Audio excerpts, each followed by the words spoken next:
tonight, a former county champion himself, a world acknowledged wrestler, and a future Olympic hopeful, Todd Giles.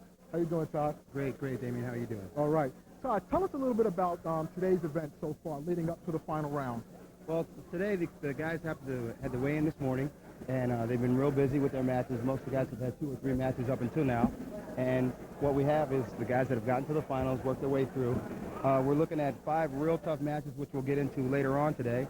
When the matches come up at 98 pounds, Adam Davies from Clarkstown South will be wrestling Chris Granada. At 114, Tim James from Tapman Z will be wrestling Jamie Ryan from Suffern. At 121, Eric Siegel will be wrestling from Clarkstown North. He'll be wrestling Tony Chula from Nanuet. At 147, a real good-looking kid, Griff Powell from Suffern, will be wrestling Doug DeMarchico. And at 157, from Clarkstown South, Scott Meltzer and Kyle Farrison, a 9th grader from Suffern, is in the final. All right. Now, Todd, I know as you've been to these type of championships many times in your illustrious career. Tell me, what are the guys thinking about right now? What's going through their minds? Well, I'll tell you what. You know, these guys are real happy to have made it to the finals. It's almost like some pressure off you, and at this point, they're really going to all let it hang out. I got a chance to speak to them before just after the semifinal matches, and these guys really want to take it to them and get them pinned down. All right, well, I'm sure we're in store for some great wrestling action, so don't go away, don't turn that down. We'll be right back for the 1996 Rockland County Wrestling Tournament.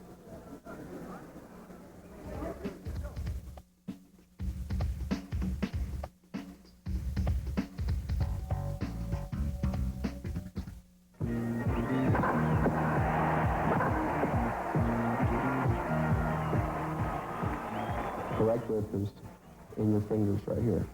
I realize the importance of the back grip and help you utilize that. Put direct protect in. Direct protect keeps the grip where it needs to be. And you know what's so good about that? As you know, it makes us a better hitter. It's a proven fact that it's going to make you a better player. Give yourself the pros advantage. Call 1-800-352-2121 and get Direct Protect and video today. You need the edge in baseball. You know, why not take advantage of it? Direct Protect is definitely going to help the younger kids. 2 Direct Protect batting devices and an exclusive Rafael Palmeiro Terry Pendleton instructional video for only $29.95. Direct Protect has made me a better player. It's made me a better hitter. I've got to have it.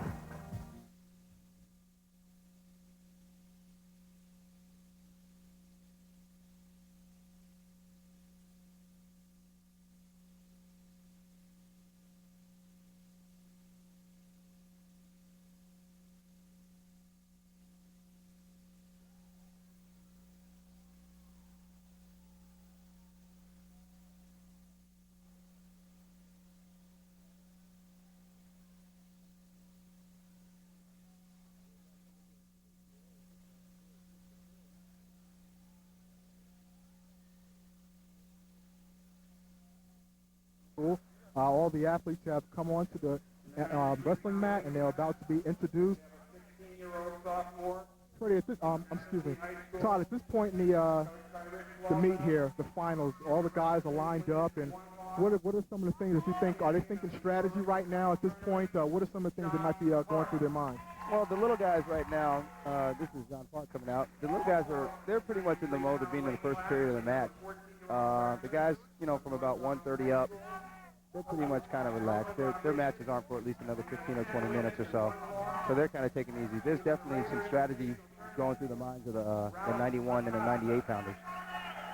Now, is there a different style you think from the smaller class as we get up to the heavier class guys? Do you definitely see a different type of style of wrestling going on? Oh yes, definitely. The smaller guys, you know, obviously they're smaller. There's a lot less weight to go on. Pound for pound, they're almost a little bit stronger. But the thing about it is these little guys are so quick, and they move around so fast. A lot of times it's really hard to see some of the things that they're doing. But, yes, there is a little bit of difference. Once you get to about the 145-pound weight class, you start to see guys using a little bit more muscle. The action slows down a little bit, okay, and it gets a little bit tougher at that point. The heavyweights, they're really pretty much basically counter wrestlers. You're not going to see as much offense from them, and particularly the 2 that are going to be here tonight, the 250-pounders, they talked about both of them. I'm just going to kind of wait and see what he does. Yeah, so. Who do you think is going to stand out here tonight? What particular school you think, is anyone dominant so far today's tournament? Well, I'll tell you what, you can pan down those two lines and see all those blue and white uniforms at Suffern High School. They're really looking tough. They had some good experience just prior to Christmas and just after Christmas. They went to California before Christmas as a team. They took about 14 guys out there and wrestled with, I think, maybe 10 or 12 matches. And then each kid had about 5 matches wrestling in Bethlehem, Pennsylvania. So, you know, they're really a tough-looking group. And you'll see when it comes to them, those guys, physically, they look mature. So probably I would say the key to even getting to the finals, I mean, I'm sure a lot of work goes in even before the season. I guess what I'm trying to say is the wrestling season is probably all year round. There really is no off time or start time, I guess. You're always looking for tournaments and meets to compete in. Yes, that's true. There's a few wrestlers on the Suffern team that they wrestle all year round. The Suffern program, they have a good kids program, so they're bringing guys in from, you know, starting about 10 years old, 11 years old. And Clarks Down South, they have a real good program as well. We know Tappan Z's trying to work hard. You know, this whole county is really going through, I think, a little resurgence. As you know, I just come back to coaching at East Brownfield High School. We don't have any guys here in the finals, but we're really working hard. We've got a nice young team. But all the coaches are echoing the same thing. They want to get more opportunities for their kids. And this is great. I think the coverage that we're putting on here, TKR is putting on here, is good for them. It really gives them something to look for and to look forward to tonight. He was a 1994 and 95 divisional champ, Dothan tournament champ, Okama tournament champ, Eric Siegel. I might mention also, it's been a pretty long day for these guys. You know, they had weigh-in starting at 7:30 in the morning, and a couple of guys they had a couple of weight problems, particularly at 91 pounds. Kids were working out for a good 45 minutes to an hour to get their weight down. So it's been a long day. It's going to culminate nice here. The lights are dimmed down. And I think these guys are really ready to go. I noticed also earlier in the day as I guess the guys were getting prepared, you even see some wrestling activity going on before the meets even start. I mean, guys are still in their street clothes and they're still practicing. I mean, I would think that you want to save that energy, but I guess that's not the case. Maybe you can explain that a little bit. Well, some of the guys that you did see out there weren't so much the finalists. The finalists were out in the back and getting themselves prepared, trying to figure out exactly what they're going to start their matches out with. You know, the thing about wrestling is wrestlers love to wrestle. Even the people in the stands, they want to get out there and get down on the mat and move around a little bit.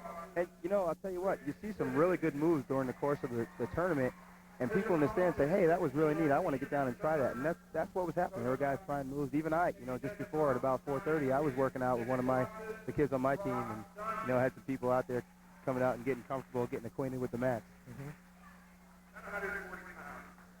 As we continue to see the introduction here of the athletes that are going to be going up against each other in a little while. I tell you, I guess this is the part I know as a former athlete myself. I mean, I wasn't a wrestler. I don't think I could have wrestled. Boy, it's pretty grueling, but certainly in football. I mean, this was the part that you hated to wait. You wanted to get out there and get on the field, get the first hit, get ready for the game. And I imagine these guys they're just waiting for that horn to sound and get going at it. Yeah, well, you really have to feel for the guys that are 155, 165 pounds and up, because we know they're not going to wrestle for a while. There's 14 weight classes, okay, and the first 7 are taken up between 91 pounds and 138 pounds. And, these guys really kind of have to control their emotions. You can really get yourself too hyped up. So you can, as you pan across, you look, these guys are cooling out down there. But the little guys, they're out in the back, they're jumping around, they're getting ready to get themselves started. Yeah, we see Griff Powell. That's a talented kid right there. He's got a lot of talent. He's really going to be something to watch. A junior out of Suffern High School. Yeah, he's placed like 4th and second place in the state so far consecutively. In the States, that's right. He hasn't been feeling very well. He's had a cold. He told me just a little while ago. And but he's doing okay. He has my philosophy. You want to go out and make your guy tired and really break him down. He was a sectional champion, Provo tournament champ, Fort River tournament champ, and John State tournament champ. It's funny. Some of these guys today to get yourselves in the finals of a tournament and to be the real good wrestler, you got to put in some other time outside of practice. These guys, on average practice from 3 to 5 o'clock at night, after their school's over, and that just doesn't cut it. Most of the guys that you're seeing here are putting in some extra time in the morning, running or lifting, or in their gym class, phys ed class at school, or particularly some of the guys that I've seen. There's a couple of kids from Clarkstown North that go down to New York Athletic Club where I train, and they're there working out at least on Tuesday and Thursday night. So that there's some individuals putting in some extra time. And not to mention that I'm sure a lot of these guys are 2- and 3-sport athletes at that. So, these guys are constantly, their bodies are constantly being worked and, working out. And I wonder if there's ever a point where the body just says, hey, give me a break. Yes, there are. But it pays off. It keeps them busy. That's the thing about wrestling. You really have to work hard. You got to put some time in.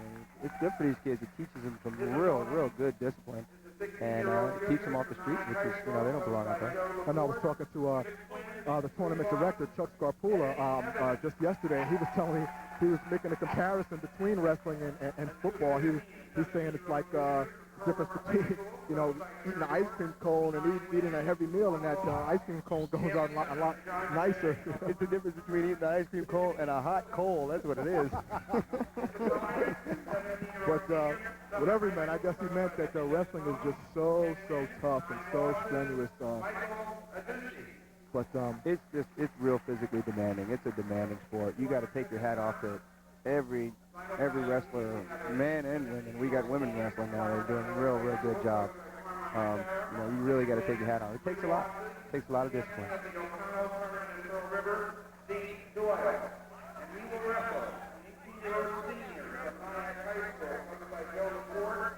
Undefeated, 3 wins. Rockland County tournament last year, he was second, fourth in the section, and first in the division. Tyrone Williams.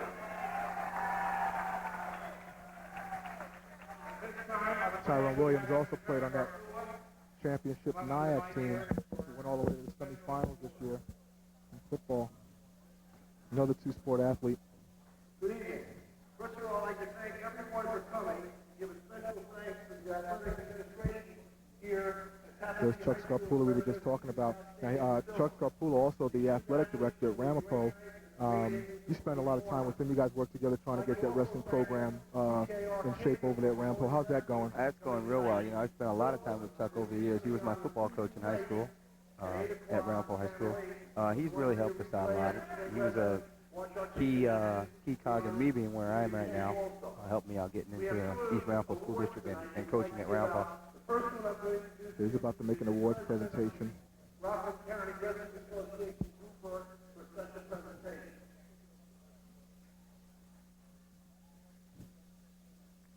This is Stoney Burke, the head official. We have an award that we give out every year, and it's a lifetime, honorary lifetime member. It was supposed to start out giving it to a referee for the fact that we retired. We want them to know that we appreciate all the good work they did representing us, as well as the county, and they have a good job. But also, for the good relationship that was covered, it's covered too. No matter what we're doing,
You'll see him on an occasional soap opera, so you'll be able to look forward to seeing him every once in a while.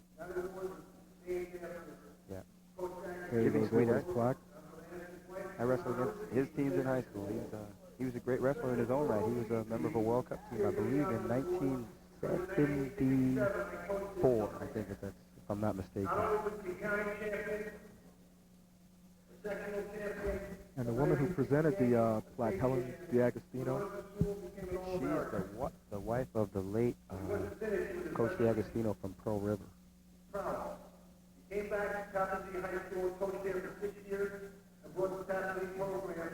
how do you see the sport so far, Todd? I know we had mentioned earlier, I'm sure in years past, I was even talking to Coach Mickey from Suffern, the Suffern coach there, and he was saying how it seems like the numbers have dropped off a little bit in years for wrestling.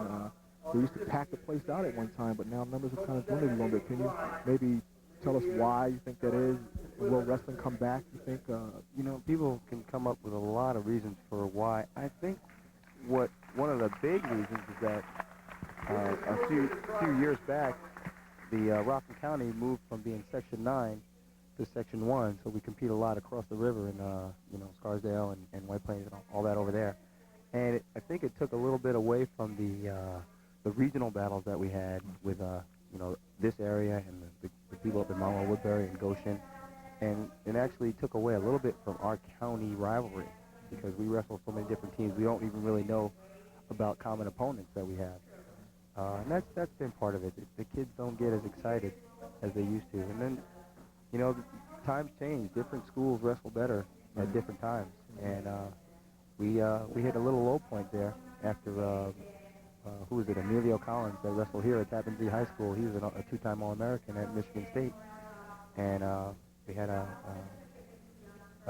Hirsch from Clarkstown South. He ended up being a national champion for Cornell. Those guys were right about the same time. Those two left, the same year. And wrestling sort of dipped down. We've had some good wrestlers come out of Suffern. And they're actually Suffern sort of had a down year last year, and this year they're looking a lot better. So it comes around, comes and goes. Well, it's good to see. We got a nice turnout here today anyway. Coach Desmond, he's saying he's a little bit down, but he's sitting here with 8 guys in the finals. It's nice to be down and have 8 guys in the finals. Right. I think it's 8. I'm not sure. There's so much blue and white over there. Yeah, I believe he's got about 7 or 8 guys, yeah. So they're definitely representing their school big time. But they've got such a rich tradition there at Suffern. Not that the other schools don't. But, I've had an opportunity to talk to him a few times. And, of course, Bill White, who's also part of that program over there. And, of course, Griff Powell Sr., who's the superintendent over there, Griff Powell Jr.'s father. They're just the guys who have pretty much have brought that program, so to speak, to where it was, just their fire and interest, in the sport of wrestling and their commitment to the sport of wrestling. I'll tell you what, Damien, I think tradition, in the long run, tradition makes itself. Those kids work hard. They work hard in their wrestling in and out. They lift weights, they're running. You'll see, when you see the builds on these kids, how they look so different from the other athletes, you'll know that these kids are working hard, and they're making their tradition. Okay, so at 91 pounds, coming out right now, we have John Park walking out on the mat. He's a sophomore from Tappan Zee High School. He just makes 91 or 93 pounds, I believe they had to make. He's wrestling against Ralph Acosta. Ralph Acosta, he's a 9th grader. He's got a 10-1 record, and this kid, he gives up 10 pounds at the 91-pound weight class. He's only 81 pounds. Wow. So that 10-pound weight difference, I mean, do you notice it right away, or is it something that wears on you through the course of the match? You almost notice that right away. I mean, from sitting on the side, you can look and see there's a big difference in maturity in these two guys. But John Park, all he really has to do is lean on this kid. He's tough, though. He had a tough match with one of the Conklin brothers from Nanuet High School. He said it was tough. I had to talk with him early. He said it was tough, but he came out with a pin. So. So right now, the guys are trying to get position here. Yeah, his goal, I think he wanted to get the first shot in, and he took a good effort, but he got underneath him, and Park put a little bit of weight on him. Park's got an arm bar that he's trying to run right now, trying to get him on his back. Right. And the arm bar, pretty much, that's just probably a leverage type of maneuver. Getting his arm to the side, and he wants to try to drive that shoulder to the ear to turn him to his back. We'll talk a little bit in a second about the point scoring here.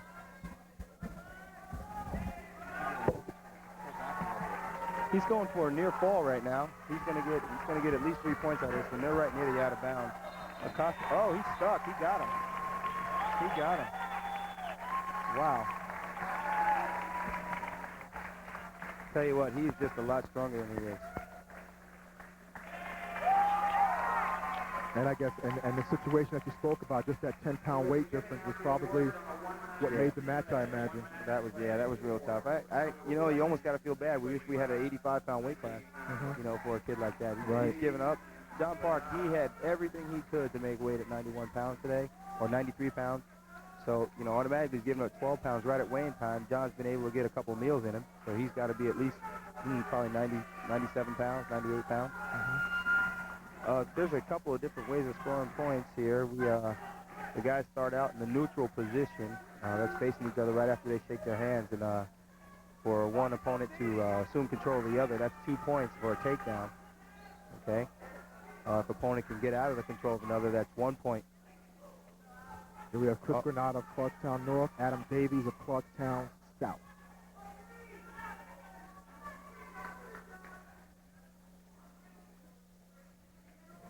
Now this is that neutral state, so to speak, you were talking about? They're in a neutral position. Chris was trying to get behind, and they were out of bounds.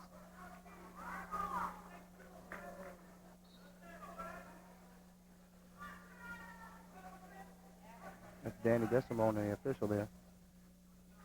Davies is coming into the finals. Davey from Clarkstown South in the brown uniform. He's coming in. I think he's got 2 falls. I didn't get a look at his first match, but he's been wrestling pretty well. He pinned the kid from Nyack, and then he pinned the kid from Suffern in a real tough bout. Granada trains at the New York Athletic Club from time to time. I've met him on a couple different occasions. I've had a chance to work with him. He's been using some of the things that I showed him. Okay, he comes up with the takedown right here. At this point, really what Adam wants to do is get to his base, and like he's done now, and try to work himself to his feet, try to stand up. And if he can stand up and get away from him, get Chris's hands free, he can get 1 point. Either that or try to get a reversal. That's to assume control, go from the bottom position with a switch or a roll of some sort and end up in the top position. He'll get 2 points for that move. Is there ever a point, like I know you see in boxing sometimes how the opponents, they'll go at it and get inside and kind of get tied up, and then maybe one guy will kind of try to grab a breather or rest. Can you do that in this sport? There's really no opportunity to rest.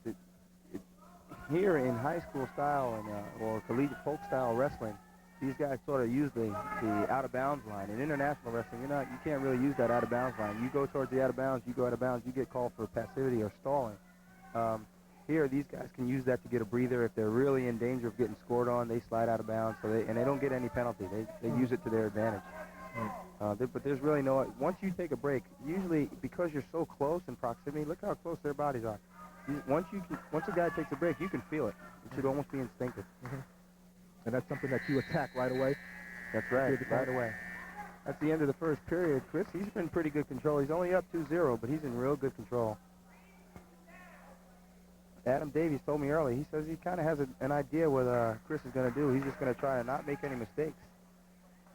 And Chris, he was the picture of confidence. He says, I've pinned Davies 3 times. He pinned him twice last year, and he got him once at the O'Connell tournament in the finals over there, which he won. But he says he's going out. He said, I'm going to go for the pin, but I'm not going to take him lightly. We got a little potentially dangerous hold. That's called a chicken wing. He's running an arm bar and got his arm in a real bad position. Could hurt his shoulder pretty bad. So the referee is right on top of it. He stops it. Referee Desimone there.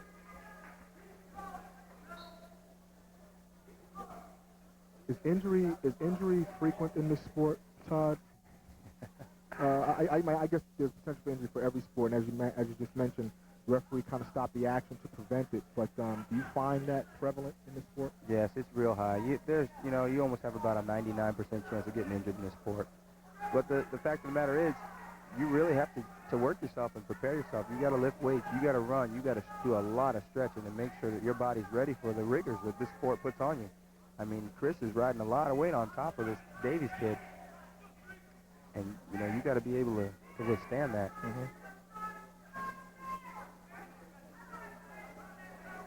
joints are constantly getting moved in bad positions, and the refs are doing a really good job on the high school level. You know, these guys don't quite have the strength that they need. Actually, you get a lot of strength disparities, and these referees make it a point to step in there when they see something that's anywhere near being awkward. I'm sure we'll come up on a few of those situations in 14 matches. Right. Well, Chris is really in control here. There's 52 seconds left in the second period. He's still up 2-0. Adam Davies is finding it real difficult to get a one-point escape.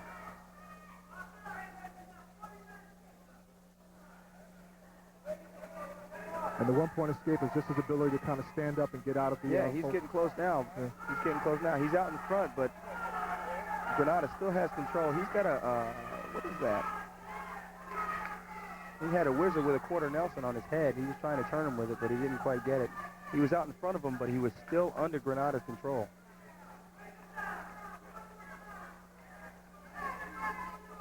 Davies from Clarkstown South, their team, they're defending section champions. They won the section championships last year. They lost a couple of kids, a couple of state place finishers, but they're still going to be tough when it comes down to it, when it comes to the section. John Lorenzi's been doing a heck of a job, the head coach over there. That's the end of the second period. The score is still 2-0. You notice Chris Granada, he pointed down. At the end of the first period, the referee tosses a coin, and that coin has a red. If you notice the ankles of the two guys, there's a red and a green anklet on each wrestler, and it's a red on one side and it's green on the other. The wrestler who comes up with the color on the top side, he gets the choice of putting his wrestler in the bottom position. Mm-hmm. So he would take top, or he could take the bottom position himself. He could be neutral, like they start in the beginning of the match, or he can defer the choice to the other guy. At that point, if the choice is deferred to that wrestler, he has to choose top, bottom, or neutral. So in this case, it's the third period. Granada has chosen the bottom position. He comes up with a reversal. That was a real active movement.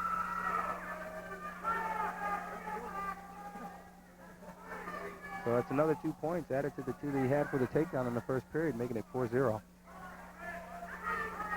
Now, we had mentioned early on, we were talking a little bit about the Suffern program and certainly Clarkstown South being state champions last year and losing some kids this year. How important is it, do you feel, for these schools the ability to have feeder programs? In other words, kids starting out young wrestling. I'm sure, is there a difference between the kids starting out having a feeder program or, say, someone who's just coming out and say, hey, I want to try the sport of wrestling? Oh, there's a big difference, Damien. It's these kids, they don't have anything.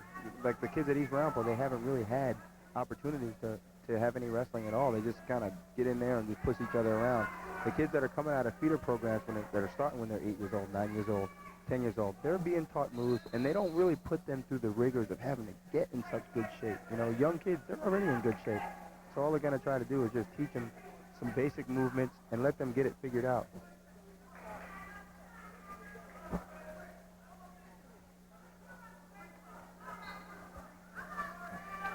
That's the bottom referee's position. When the referee starts them, the top wrestler has to have one hand on the elbow and one hand on the belly button. That's where they start. And once they get set, the referee lets them go.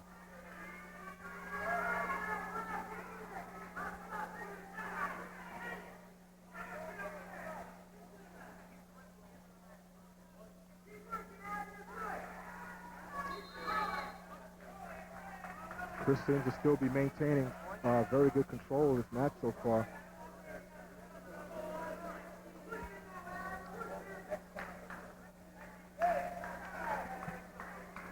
They've gone out of bounds. They're going to assume that referee's position, that starting position again. That's a good stand-up from Davies.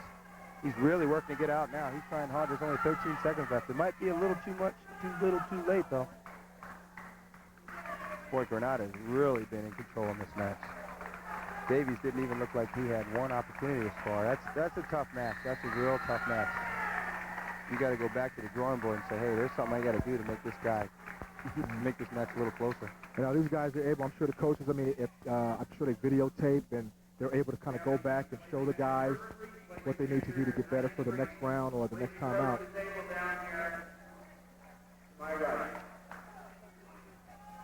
Chris Granada, good showing there. A 4-0 win. In third place at 93 pounds, Ryan Conklin of Manny West. Second place from North Rockland, Powell. Okay, at 107, we got Rubin Prophete, a senior from Nyack, against John Zamson.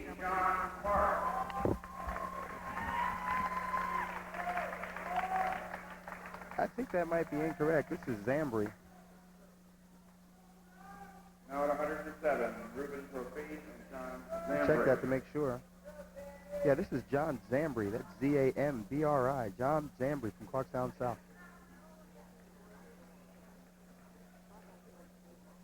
Okay. We apologize for the spelling, but that's Zambry. That is the last name. Zambry from Clarkstown South. He's wrestling a real tough one. This young kid, Rubin Prophete from Nyack High School. He's a senior. He's 9-0 right now. This is his 5th year wrestling. He's been at it for some time. I was watching him earlier. This kid, he really controls his matches. What do you think? What are his strong points? Do you think that why he's so successful right now? Well, you know, he's got an older brother that goes to SUNY Morrisville. His brother's name is Wilkinson. He works out with his brother when his brother comes home, and his brother gives him some trouble. And he's had some problems last year with a wrestler we have coming up at the next weight class, Tim James, and he's worked quite a bit on his riding. He's gotten taken down here. We got a 2-0 score in favor of Zambry, but he's a hard worker. He doesn't take anybody lightly, and he's just really going to go at it. I don't think that first takedown really is going to mean that much in this match. So what do you think he's thinking about now to make a comeback? What does he have to do? He wants to get himself back on his feet, get himself in a neutral position. He goes about his match very in a workmanlike manner. He wants to take points where he can get them. Like here he is right now. He gets his escape. He's on his feet, and he's ready to go.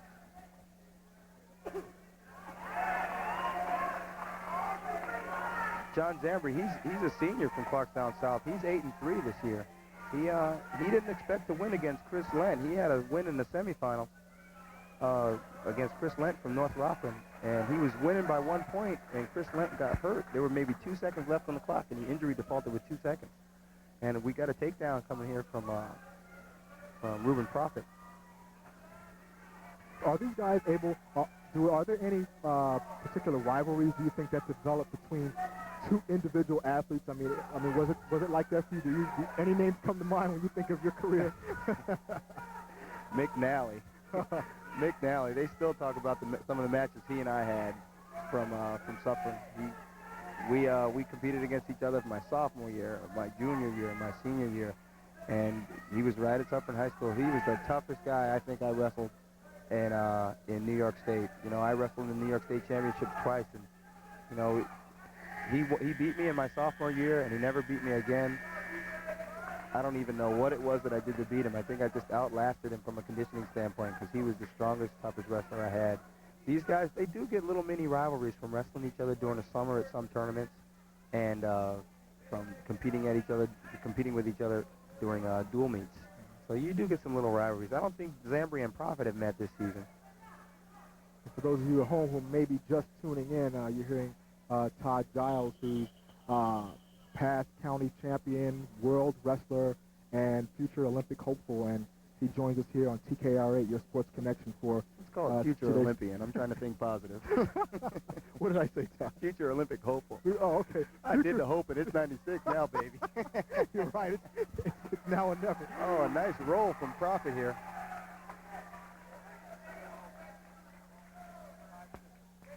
And we're looking at a 5-2 score. Todd, tell us about it. How's things going so far with the training and for the Olympics so far? You on course? What's going on? I don't want to jinx myself. I think I'm way ahead. I just competed last week at the World Tournament. It was a collegiate, open collegiate tournament. I had 5 matches there. My fourth match in the semifinals, I had the #1 wrestler from Clarion, a guy by the name of Brian Stout. He's probably going to win the NCAA championships this year.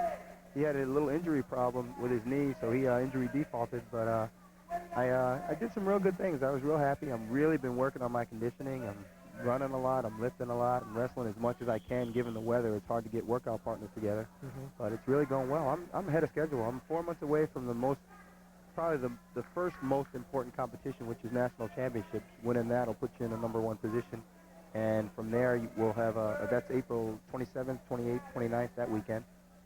From there we go to the final Olympic trials, which is going to be in Concord, California. That's June 1st and 2nd. If I win the nationals, I'll be in the #1 position, so I'll only have to compete on the 2nd against the guy who comes out of what's called a mini tournament, where they'll have the numbers 2 through 6 finishers at nationals and the winners of 3 different regional trials for the Olympics. So I'm really looking forward to it. I'm hot. I'm ready to go. I wish we could have it tomorrow. I hear you. But so far, as you said, it looks Prophet. I mean, He's getting a little high here. They're almost out of bounds. He's trying to get some back points. He's working for a near fall situation. Stony Burke, he's got his hand up and down. He's trying to show you that he doesn't quite have him turned, but Prophet, he's a little high. Zambri might sneak out. He snuck out, but Prophet's still holding on to the head. Prophet's still got control. He's preventing him from going behind, so the referee won't give a reversal, and he will not give a 1-point move. We're talking here, we're a little gray area. Now we might get 1. Well, Prophet's still got the leg. We have 5 seconds left in this match, or in this period, 4 seconds. Prophet's still controlling him. He's not going to get away. No point. That was big. That was really big. You don't know what kind of strength. That Zambri was in position to get behind him, and that's some serious strength coming from Rubin Prophet to hold him in there and still maintain some control. Here you'll see the replay. We've got Prophet. He's trying to turn him, and he's actually what we consider high. His head and his chest are way over on the other side of Zambri's body, but he's not letting himself get rolled through. He's really squeezing his head. That's really tough to breathe down there.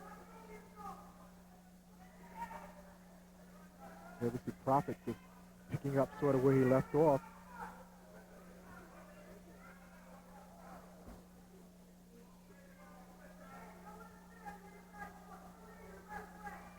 He's got his leg locked in there. He's making it real difficult for him to move. He's controlling that ankle. At this point, he's ahead 5-2. You're ahead by 3 points. Unless you make a real bad mistake, there's no way you should really lose this match. He's just trying to maintain control.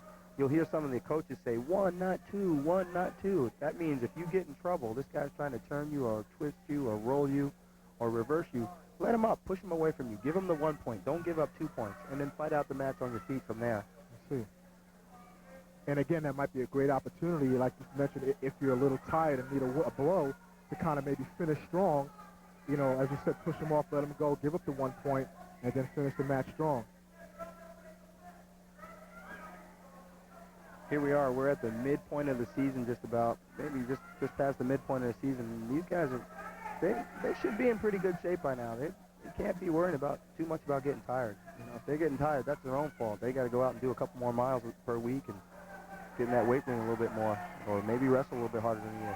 All right, he's stepping over his head, trying to get some back points here. Referee Burke doesn't really see it happening. We might get a little illegal situation here. He had a scissor on the head.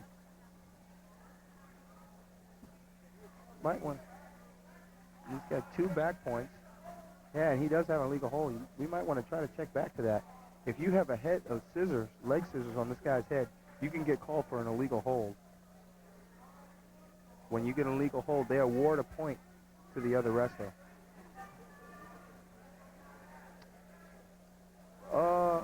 The coach, Joe Laporte from Nyack High School, he doesn't look too happy with that call. That's Joe Laporte right there.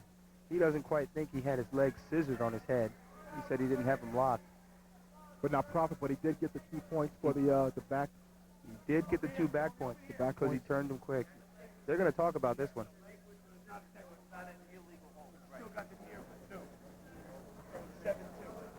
So what do we got here? 7-2. They took away the illegal hold. It wasn't a scissor, what they said. It was what's called a figure 4. When you see that in professional wrestling. We don't want to make any comparisons with this in professional wrestling because we know, everybody out there, that it's all staged. But if you have a figure 4, if you can actually put the instep of your foot, of your left foot, behind your right knee, or vice versa, the instep of your right foot behind your left knee, and have a lock on an athlete's head, that's called a figure 4, and that's legal. But if you scissor, you keep your instep of one foot and the Achilles of your other foot together and squeeze his head. That's illegal. And I guess it's it's illegal because it's probably a more dangerous position for the opponent. It's extremely dangerous. There's only so much squeeze you're going to get with a figure four, but you can really squeeze hard with leg scissors. That's one of those situations that people find some difficulty in. Like I said, we have some gray areas, and when we come to them, I'll definitely point them out. But this is a pretty user-friendly sport here. People can really come in here and get involved. This crowd is really involved. We've got quite a few people. I'd like to know what the count is in here. Well, it's a 7-2 victory. Rubin Prophete, the senior from Nyack High School, comes out beating the senior, John Zambry from Parktown South. 8-2. Prophete extends his winning streak now, 10-0. He's 10-0. A kid like Prophete, who's right now undefeated. How do you think a kid maintains that undefeated record or keeps focused on the remainder of the season? At this point, like I said, they're halfway through their season. You really can't worry about winning and losing. You got to worry about what you're doing at practice. Make sure you're getting your technique down. Make sure you're in shape for your matches. And just come out there and give it all you got. If you go out worrying about losing, you're putting the losing thought in your mind. These kids, not one of these kids said, I think this guy's better than I am. I think he can beat me. Every one of these kids said, I'm going to go out and I'm going to work hard. I'm going to try to get the first takedown, and I'm just going to try to out-tough this guy. And that's really what we've seen. We've seen some tough wrestling. So we've got the 114 weight class, Tim James of Tappan Zee. Tim James from Tappan Zee, he's 13-0 right now. He's a sophomore from Tappan Zee. And we also have Jamie Ryan. He's a junior from Suffern High School. He's 16-4. Tim James had a match against David Levine earlier that really put him in some trouble. He took Dave Levine down from East Ramapo, and Dave Levine got a reversal on him, had him on his back. A lot of people in the crowd thought Tim James was stuck. This kid, Tim James, he's the two-time section champion. He's been a placer, I think a 7th placer at the States in his 9th grade or 8th grade year. Last year he didn't place. He was a little bit ill. But he said he's going to come out here and just take this match how it comes. He's got a Suffern wrestler, so he knows he's got to work here. Jamie Ryan out of Suffern, he says, Tim is tough, but he's wrestled him before. He says, I'm going to work him hard. He goes, I know he's a brawler. I really know he's a brawler, but I'm going to try to get him tired. So here we go. It's interesting that Tim James is a brawler. I mean, you can kind of sense that from the coach, Rich Blauvelt. I mean, he's a great coach himself. He coaches that Tappan Zee football team as well. But that's Coach Blauvelt's mentality. He's like the drill sergeant, so to speak. And I guess he's got his wrestlers with that same type of mentality when they get out here on the mat. That's right. He really pushes them hard. Tappan Zee, they have a pretty good tradition as well. They have some tough wrestlers come out of this place.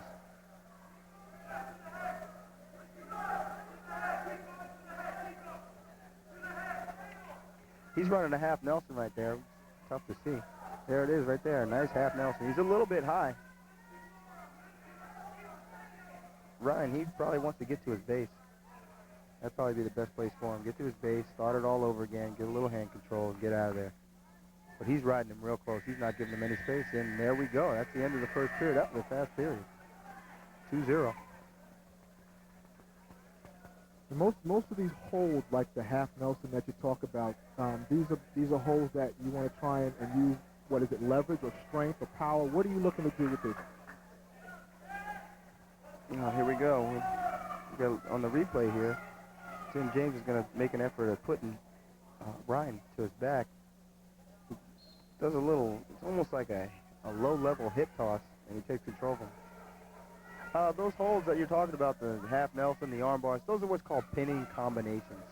Okay, what you're trying to do with those holds is apply a little bit of strength, a little bit of pressure in the right direction relative to the pressure that he's putting back on you. You try to put him on his back to actually do. The objective in this sport is to put the man on his back and pin him. And that's what you're out there to do. Shoot, I don't even know how many pins, as I check back, that James is coming in here with. James is coming into the finals with 3 pins. He's had 3 pins in this tournament so far. That's really outstanding. I think they have a most pins, quickest time trophy award that he's going to probably pick up if he can get the fall here. But I'll tell you, Jamie Ryan is not going to go down easy. He pinned his first kid from Nanuet, Chris Brady, and then he pinned John Corbett from Nyack. So he's been doing a heck of a job himself. They kind of knew this was going to be a scrap. Both of these guys are real tough. Like I said, that Suffern team, they spent some time in California. They went all the way out to California to wrestle some dual meets. I think it was a 20-team dual meet tournament out there or something. I'm sure the coaches will call me up and correct me if I'm wrong. But these kids had a lot of matches. They put in, 6 or 7 matches out there. And then they were in Bethlehem, Pennsylvania. And they seem to have come back with, one of the kids told me, he goes, yeah, I'm ready to come back here and kick some butt in the county. He's wrestled some of the toughest kids around the country. Mm-hmm.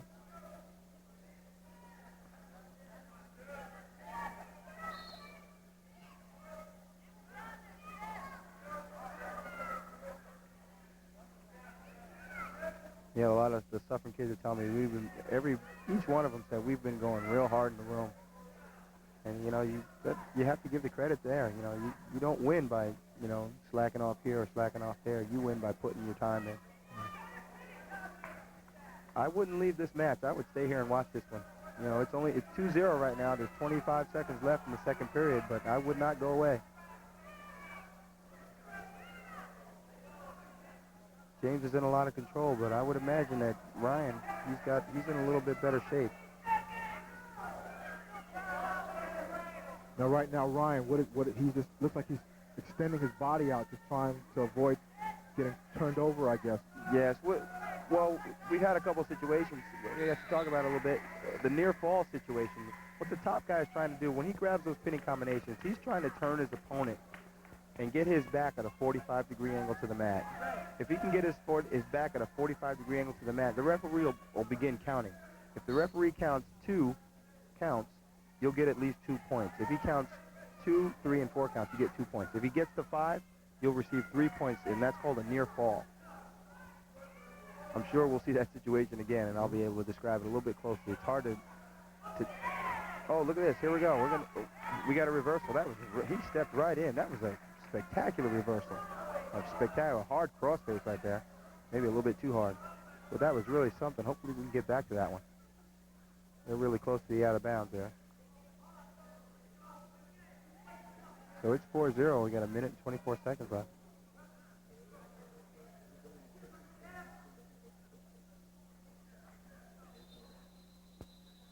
We got a stalling warning on top.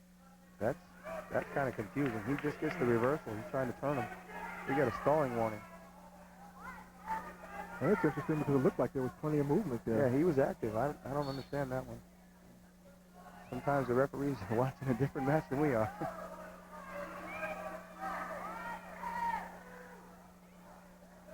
I think the objective of that wrestler on top, like I said, he's got to put him on his back. And I guess the official didn't quite seem convinced that he was making an effort to put this guy on his back. But Jamie Ryan, he's tough. He's not going to go to his back. He hasn't been to his back. He's almost been to his back in a couple situations. But he's really making it difficult for him. And like I said, I wouldn't leave. I'm sorry. No problem. Now, just as you have combinations for pinning, I'm sure that you have there are probably some moves that you use for escape as well.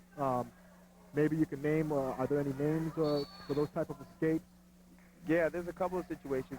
Mainly what you want to do from the bottom position is get to your feet. If you can get to your feet. We just got another stalling call on Tim James. Jamie Ryan was awarded 1 point.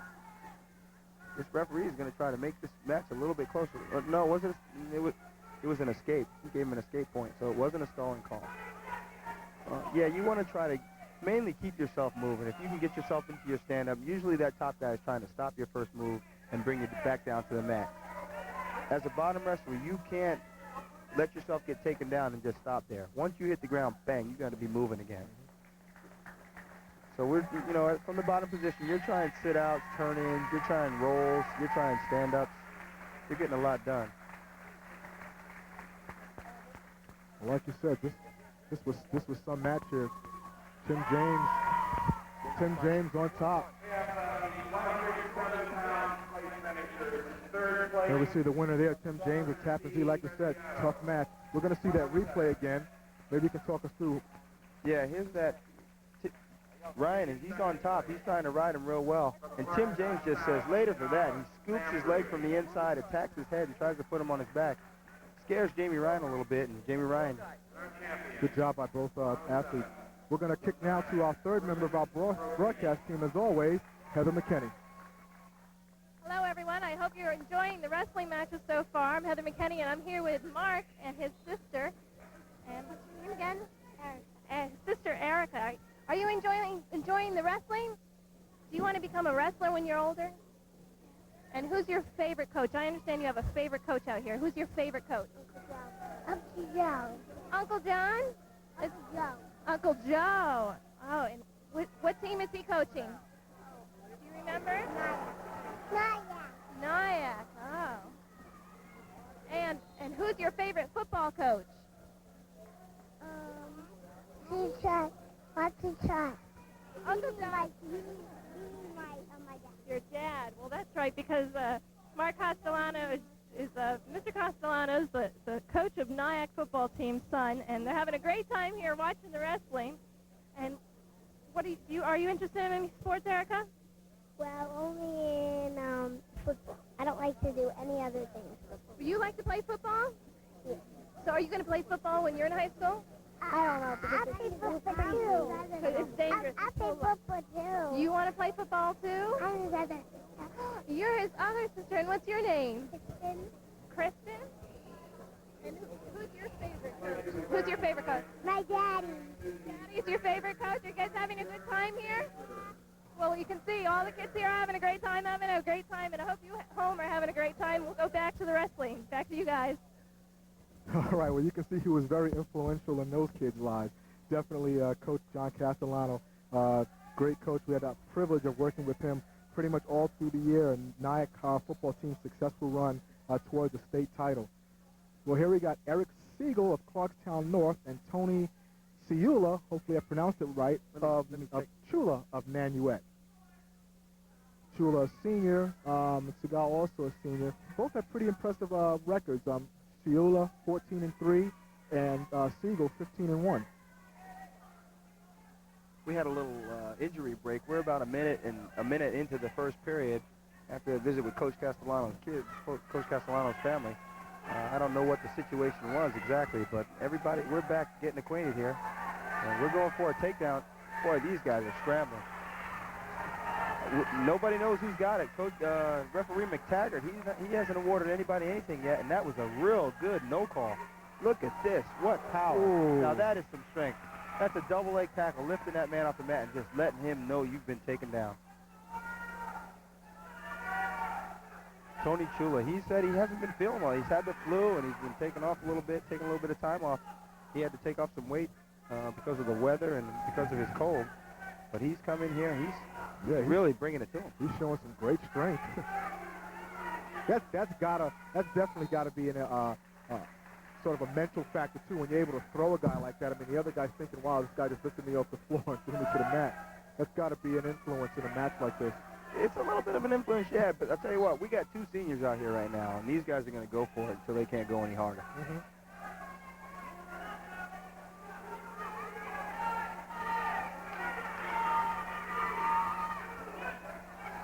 Tony Chula in his first round match today, he won a 19-2 victory.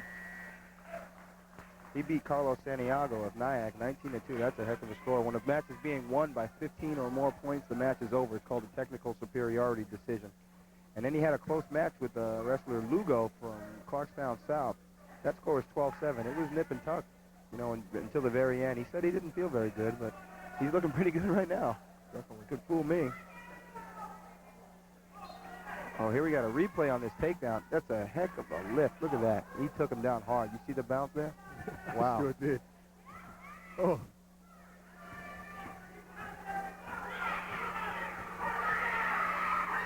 Here we see the action.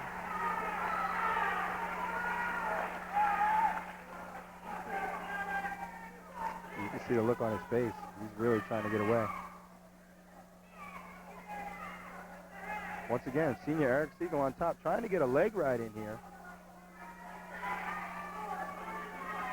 And Chula's trying to stop it. He's grabbing it with his hands. He says, no, I'm not letting you get those legs in. you really can control your opponent. If you can get your legs in and keep your hips up on top of him, you can control your opponent real well. It makes it easy to put him on his back. They go out of bounds here with 1 minute and 12 seconds left in the second period. Score 3-2 of Tony Chula in favor, it looks like.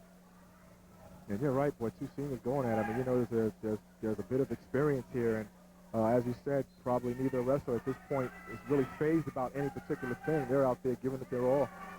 Hey, I'm going to add a little bit of fuel to the fire.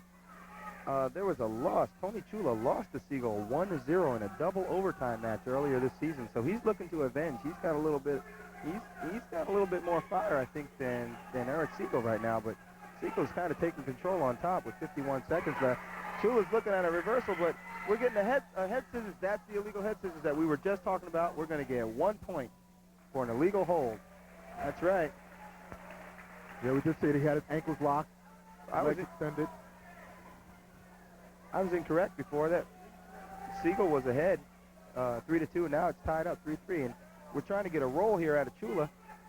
And right away, he goes to a head scissors. He just doesn't have his instep behind his knee, so that makes it illegal. And a good shot from that camera, good angle. Absolutely. Good work, crew. Well, these guys are really going at it there, boy. I've had the opportunity to work with Siegel once again down to New York Athletic Club. Here's a kid that puts in some extra time. He says, I'm going to go out and I'm just going to be a little bit more intense than I have. He said, I'm going to go hard for 6 minutes. That tough match that Chula had with Luga sort of built his confidence because he beat Luga pretty good, he said. Or Lugo, I stand corrected.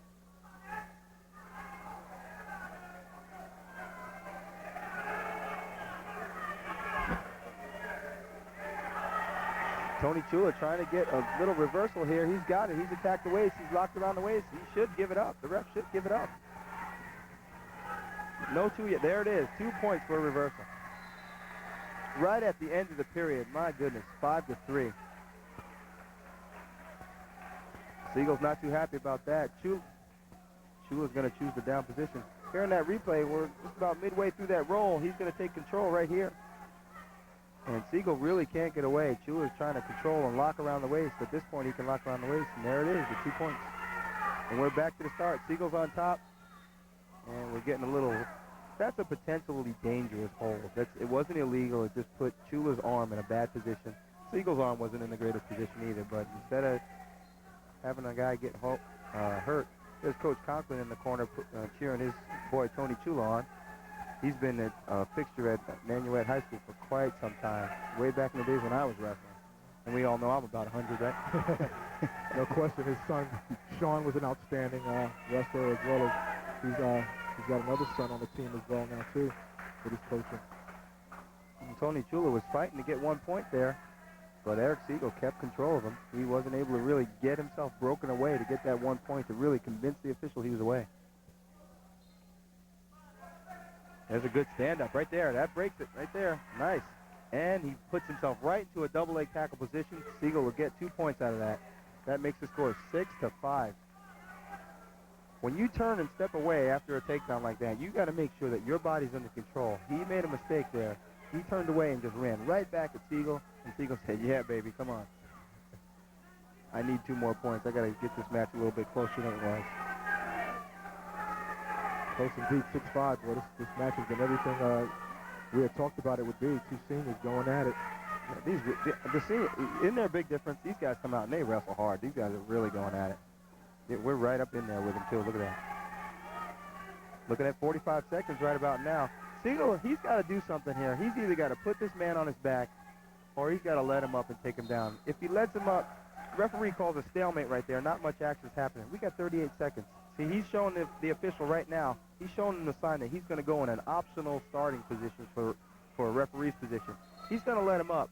That gives him 1 point. We got a 7-5 match. Right now, Siegel is really going to work hard at trying to take him down. But Chula hits a great high crotch. We're going to have to get that on videotape. That was really something.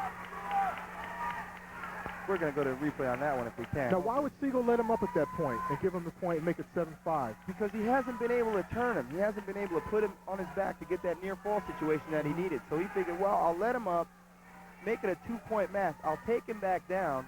Then it's tied. Hopefully I'll get the takedown and maybe be able to put him to his back, I can go ahead. But at least he would tie the match up. They could go into overtime. The overtime situation is a funky situation. We'll talk about that in a second. As the clock runs down, it's 9-5. Tony Chula wins it. So perhaps that particular decision may have cost him the match right there, maybe. Yeah, well, he had to take a risk. He had to take a risk. We're going to check the replay out. Third place at 114, Craig Fellow, North Rockland. Craig Fellow, third place. Oh, he's fighting for it. That's just after we got that takedown. Second place from Suffern, James Ryan, 114. James Ryan. And the champion. All right, well, that was a great match right there. We're going to take a little commercial break and come back with some more great action from the 1996 Rockland County Wrestling Finals.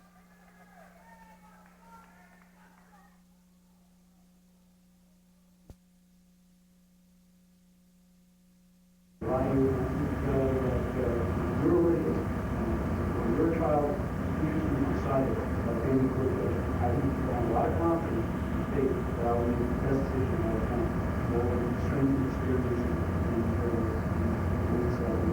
thank you.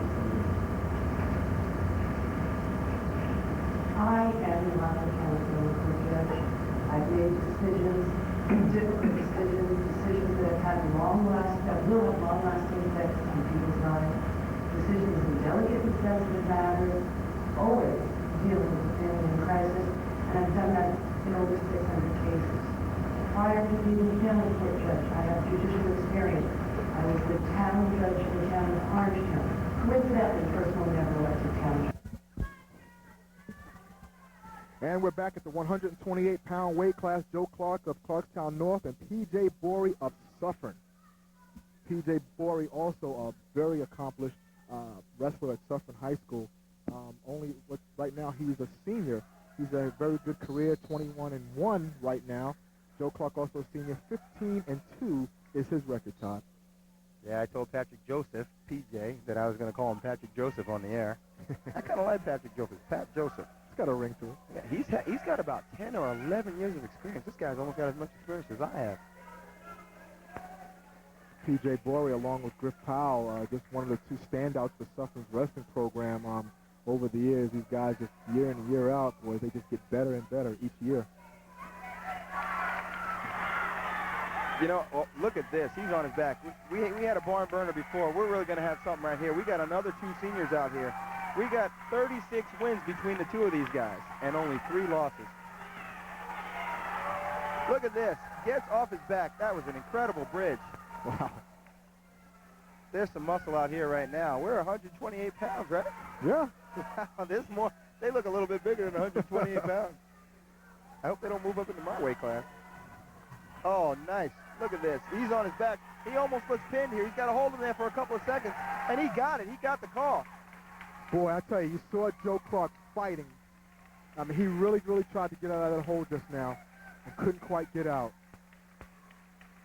Joe Clark said coming in, he's going to have to wrestle a flawless match, and sure enough, he was. I'll tell you what, he was wrestling really well, but PJ, he just put him in position and just took it to him. He got the fall right here. Here we go with the replay. He's a little bit high. He's going to settle back a little bit. He's got him under control. The referee's counting. You can see his hand counting on the side. And that's about it right there. Now, Todd, what constitutes a pin? What has to happen on a pin? Your scapula, the two muscles in your back, the two bones in your back have to touch, your shoulder blades have to touch the mat at the same time. They have to be held there. It's about a 1.5 seconds count. Okay, it's not a full 2 seconds, but the referee sees, he goes 1, 2, and that's it. Bang, the match is over. Right. Oh, incredible. That was some match. And of course, I mean, we know Joe Clark is definitely a tough cookie. But right there, P.J. Bory just displaying his championship status, so to speak, in that particular match. I'll tell you what, I think he finished third. He was a third-place finisher in the state championships last year. So he's ready to go in and take it all. He's really thinking about it. All righty. Moving right along in the action, we have the 134-pound weight class here. They're moving along so fast, I can't even catch up to them. We got Ross Downton from Suffern High School. He's got a 9-6 record wrestling against Rich Piskin of Clarkstown South. I don't know much about this Piskin kid. his coach, John Lorenzi, a good friend of mine. We wrestled, John Lorenzi wrestled for Clarkstown North when we're the same age, and we were really good friends. But it's funny how a little guy from one school can befriend a big guy from another school. But we happen to be very good friends. We spent a lot of time wrestling in the summer, and really got to be good friends with his family. He really works his kids hard. He's got a couple of surprises. I haven't even heard of this kid, and here he is in the finals of Rockland County Championships.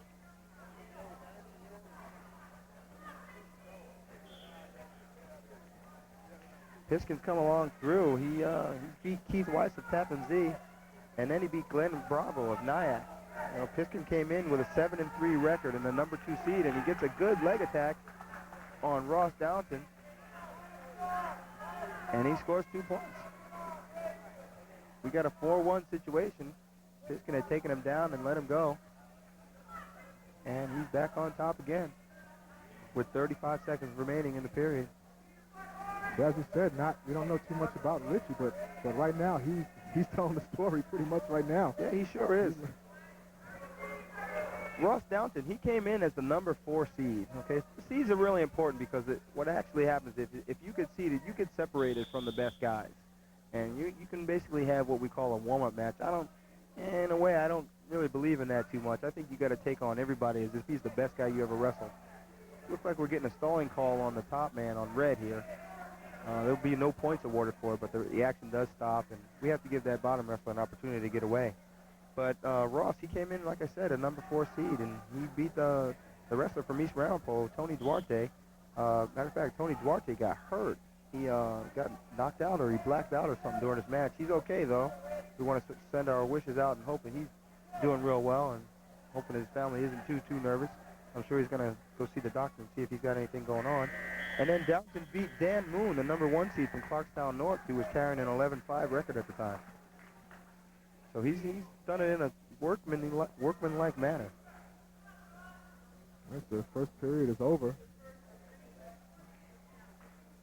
Get a chance to see that takedown once again, Todd. Oh, a nice single leg shot, or what we might call a high crotch. He stands up, he keeps his body in good position, and he uses the power to lift him into the air and take a trip and take him down.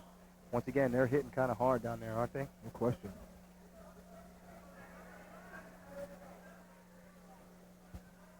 Well, to me, it looks like that headgear definitely comes in handy the way their heads are spinning on that mat. Yes, it does. It comes in real handy.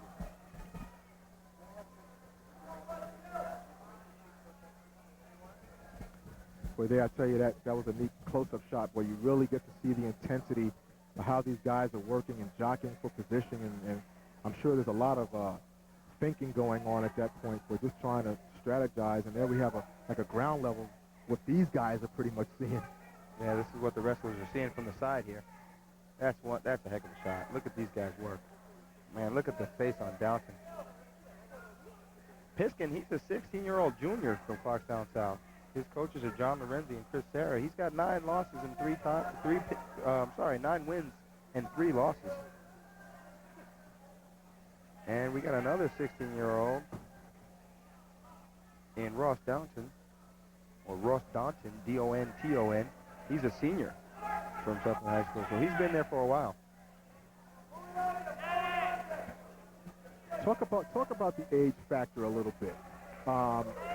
Do you always find that there's a certain level of maturity if you've got a younger kid going against an older kid? Does it matter? What are your thoughts about that? You know, Damian, timing is everything. I wish you could have brought this one up in 2 more matches. We got a kid coming out here who is 14 years old. He's a 157-pounder.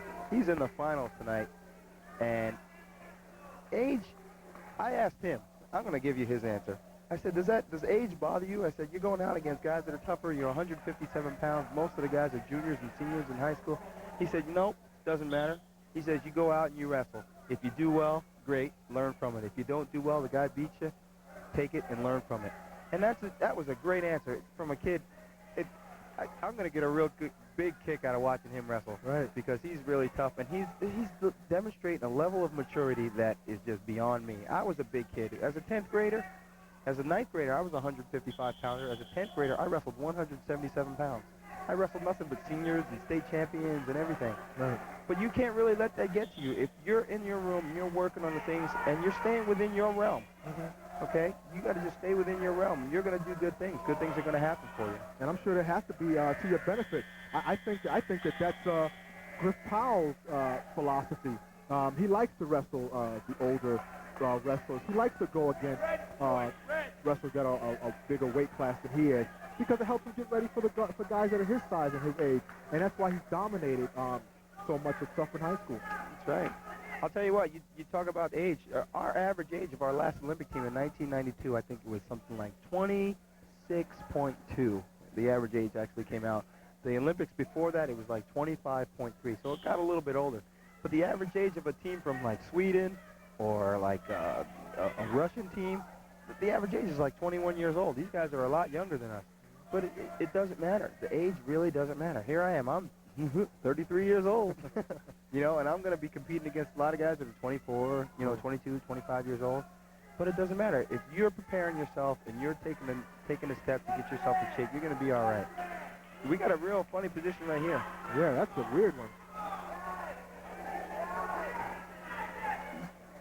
Piskin let go. He's going to give him the one. He wants to have him on his feet. Perhaps Piskin wasn't comfortable. Looks like he had his head down on the mat, but I guess he didn't like that particular position at that point. Maybe I should catch you up on the score. With a minute and 10 seconds left, it looks like Danton is ahead 5-3 here. He's really attacking that leg. Danton is really working hard. This guy, he's not pretty about it, but he gets the job done. He's 2 points ahead with 56 seconds left. Tony Burke is going to call a potentially dangerous hold. He had his knee in a little bit of trouble there. Okay. I was going to ask you, I mean, it just looked like he grabbed his leg. It didn't seem like it would be harmful, but again, the possibilities are endless for a situation like that. There's, that's why they call it potentially dangerous. It's a referee's discretion. He looks at that knee, it may be twisting in the wrong direction. He's going to stop it. I would stop it. If I wasn't up here, I would have been yelling, "Hey, watch the knee, watch the knee." Piskin, he's in on the leg, but he's got to make some action happen. There's only 32 seconds left. He's got to take him down. He can't sit and hang out. Referee might call a stalemate in that situation. There it is, right there. Good call, Todd. Maybe I ought to put on a black and white shirt. Let these fans yell at me. That's okay. Well, we want to definitely thank you for, I mean, you would have been wearing a few hats here today, taking a break out from coaching that Ramapo team of yours. So we certainly appreciate the expert commentary nonetheless. And right now, it looks like Johnson is going to finish things off here. It would be great if we could do this like the Air It Out Live, let people call in and say, "Hey, I got a question about that move." That would be something. Things of the future, I guess. You never know. Get your co-producer. That was one great match. That was a good match. It ends up being a 5-3 match. Late finish is now 126. We got Piskin winning that. I don't think that comes out right. At 126. Hey, Piskin wins that. Piskin wins it. I saw a point go up. They have the scoreboard up there. They got home and guest. I don't know exactly which one's getting the red and which one's getting the green anklet, the home or the guest. There we see tending the Piskin, and while they're tending the Piskin, we're going to go to Heather McKinney. Well, I was here with P.J. Bory, but he had to leave to receive his award. He was the first person in today's match to actually pin someone down. It was an excellent match. If you just saw it was 2 matches ago. He's receiving his award, and hopefully he'll be coming back, so I can ask him a couple of questions. It's my first time here at a wrestling match, and I'm really having a great time. I hope you people at home are too. PJ, come on over here. I got a couple of questions for you. Congratulations, by the way. Excellent match. Tell me about your record so far as to date. How you've been doing in wrestling? Well, I'm 22-1 now, and so far it's been pretty successful. One bad tournament in Pennsylvania, but came back pretty strong this time, so happy with the performance. You did excellent today. You're a senior right now in Saffron High School. I understand they have a really good program there. Yeah, we have a pretty good team this year. We didn't really wrestle that well here at this tournament, but hopefully we'll come back. We probably should win the team title, so. I understand your team is in the lead for this tournament. Yeah, we are so far. Hopefully we'll keep it going and win the tournament. Well, we wish you the best of luck. Congratulations again, and back to the tournament. All right. we have another great match here, Todd. That's going to be shaping up. Matt Papula of Clarkstown North and Greg Schneider of Suffern, both sporting actually Craig Schneider with a 20-1 record as a senior. Matt Papula 12-4. Yeah, Greg Snyder's out of Suffern with that tough Suffern team. Once again, we want to thank Pat Joseph Bory for joining us for a minute. And Matt Papula, he's out of Clarkstown North, a senior over there. He said he told me earlier, he knows a little bit about Schneider, but he said, I'm just going to go out here and give 110%. And no matter what, I'm just going to wrestle hard. And certainly, when you see the contrast, now why, for instance, Greg Schneider, he's wrestled 21 matches already as opposed to Matt Papula, who's had 16. Why the difference? It's that competition that they went to in California at Christmas time. They got themselves, on average, 6 or 7 good matches per guy, more than everybody else in this area. Clarkstown North, they came in with, quite a few matches themselves. Having, about 16 matches at this time of the year is kind of high. Most guys came in with, on average, about 8 matches, so they've only had 2 up until now, for the most part. But, you got to take the opportunities where they arise. Suffern, they've got a real good situation. And they got, as you said, a real good tradition, and then part of the tradition that they're making at this moment. And they have some people helping them out, and I guess they got a good little fundraising program over there, the Friends of the Suffern Mountie Wrestling Program, that help them get to the places that they need to be to get the experiences. And we got a cradle happening here. He's going to turn him. He's going to get back points. The referee's counting off to the side on that near fall. He's at 4. He's at 5 right there. That's going to be a 3-point near fall cradle situation. Snyder, oh my goodness, that was a hard crossface and maybe just a little bit too hard. He might want to think that one over. Illegal hold with the crossface, and he's going to give 1 point to Mr. Papula there. He might want to ask him to shake hands, and this is right off the cradle. Okay, on replay here, he's got the cradle going. He lets it go because he knows he's got 5, and whammo. Okay, that's getting a little bit too extracurricular. That was a hard little shot. Too much, yeah. And you were saying that the referee should have had them shake hands, just to make sure that there are no hard feelings. It doesn't. Well, make sure it doesn't escalate into something else. Right. Papula may get the opportunity to get a crossface in on him later on, and next thing you know, tempers are flying. Yeah, you have a boxing match instead of a wrestling match. Yeah, I've had a couple of those. Me and Dave McNally. I'll tell you what. You get a. That's right. I get situations with that. Those things occur. A guy gets a little bit physical with me. I'm going to get a little bit physical back. And if I get an opportunity, I get this guy under control near the out of bounds. There's no tables right around the mat, but I've thrown a couple of guys towards the table and into the table. It's a good feeling because if you do it from the inbound, it's not illegal. Right. Oh, man, I tell you, I'll stick to football. You want all that padding, right? Yeah. The helmet and the shoulder pads and the knee pads and whatever. Well, Papula's down here 5-1. He was telling me earlier, his semis match, it gave him good momentum. He was going to try to work from the top position and get a little more neutrality and work in the neutral position, try to get some takedowns. But Greg Snyder, he's controlling the match. I talked to him for a minute, and this guy is all about pinning you. Look at this. He's going for another pinning combination. He's got a hammerlock situation where his arm is across the back. It just slipped out. Now he's got a hammerlock on the other side. He's going to try to get his head controlled. We got about 55 seconds, and here we go. We got some back points happening. There's that 45-degree angle I was telling you about. The referee's counting. What a great shot by that crew. Awesome. I mean, there's a classic example right there. I mean, and we were just talking about Greg Schneider, all about business. I mean, this is probably one of the matches where we've seen a guy. I mean, he's up 5-1, and he's consistently going for the pin. There it is.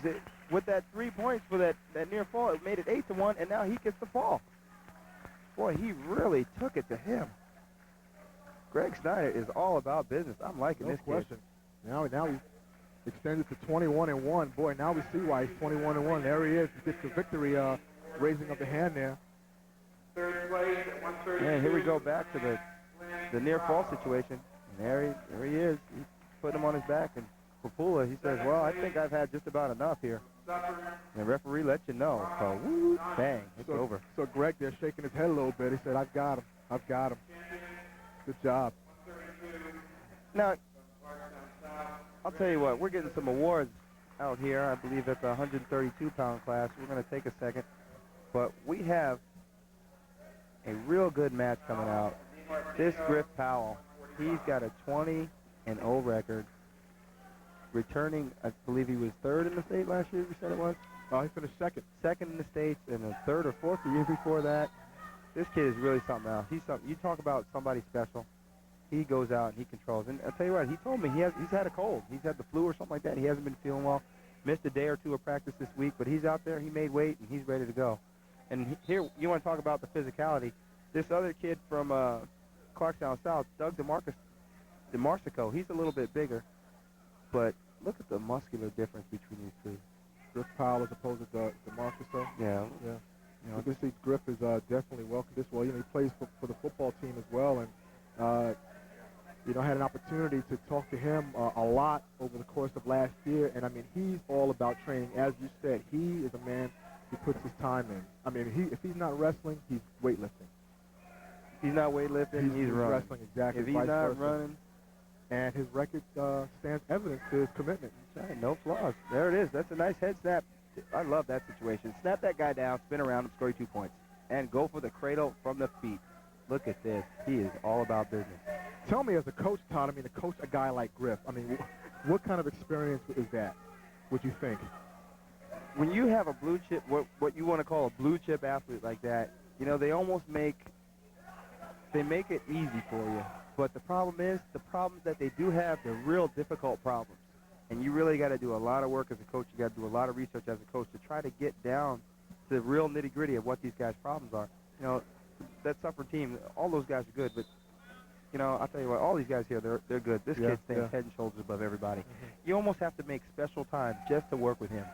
And, you know, coaching is not a 3 to 5 job. Coaching is a 9 to 10 job, 9 a.m. to 10 p.m. You know, these kids need you. Right. And, you know, it's right now, my situation, I'm there for them as much as I can because I got my own thing going on too, but I'm there for them. I give them everything that I got.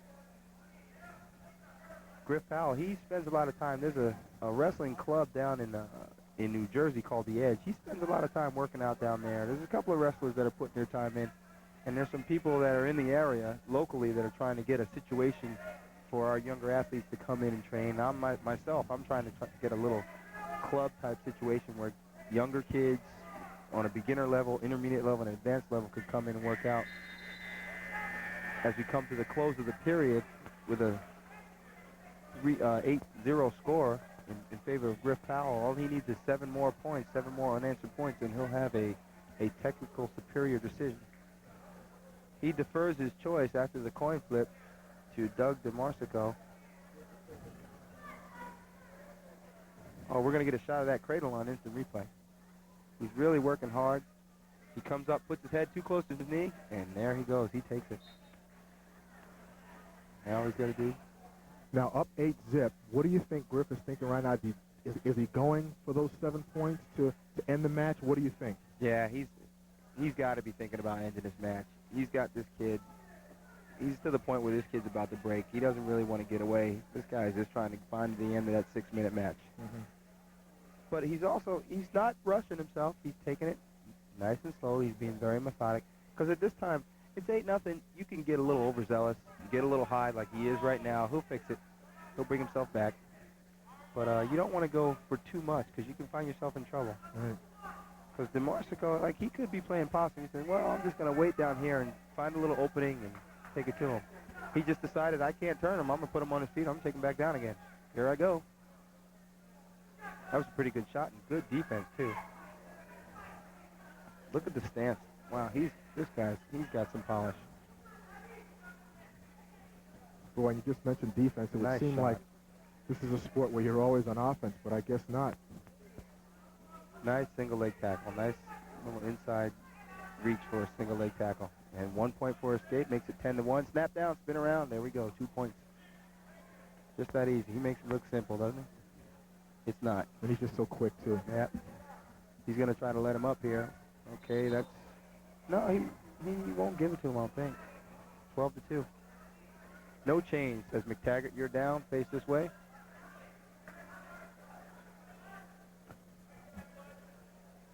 All right, we're going to look into something here right now. This is an injury time situation. Evidently, Doug DeMarsico has some blood coming out of his nose. You have 3 minutes allotted for injury time. Each athlete has 3 minutes allotted. But in a situation where there's blood with all this biohazard stuff, they don't count the injury time. Right now, here's an instant replay. Look at that beautiful high crotch situation by Griff Powell. He's just dominating right now. He's pushing on him. Doug is, at this point, he's got his head down. He doesn't really want to get away.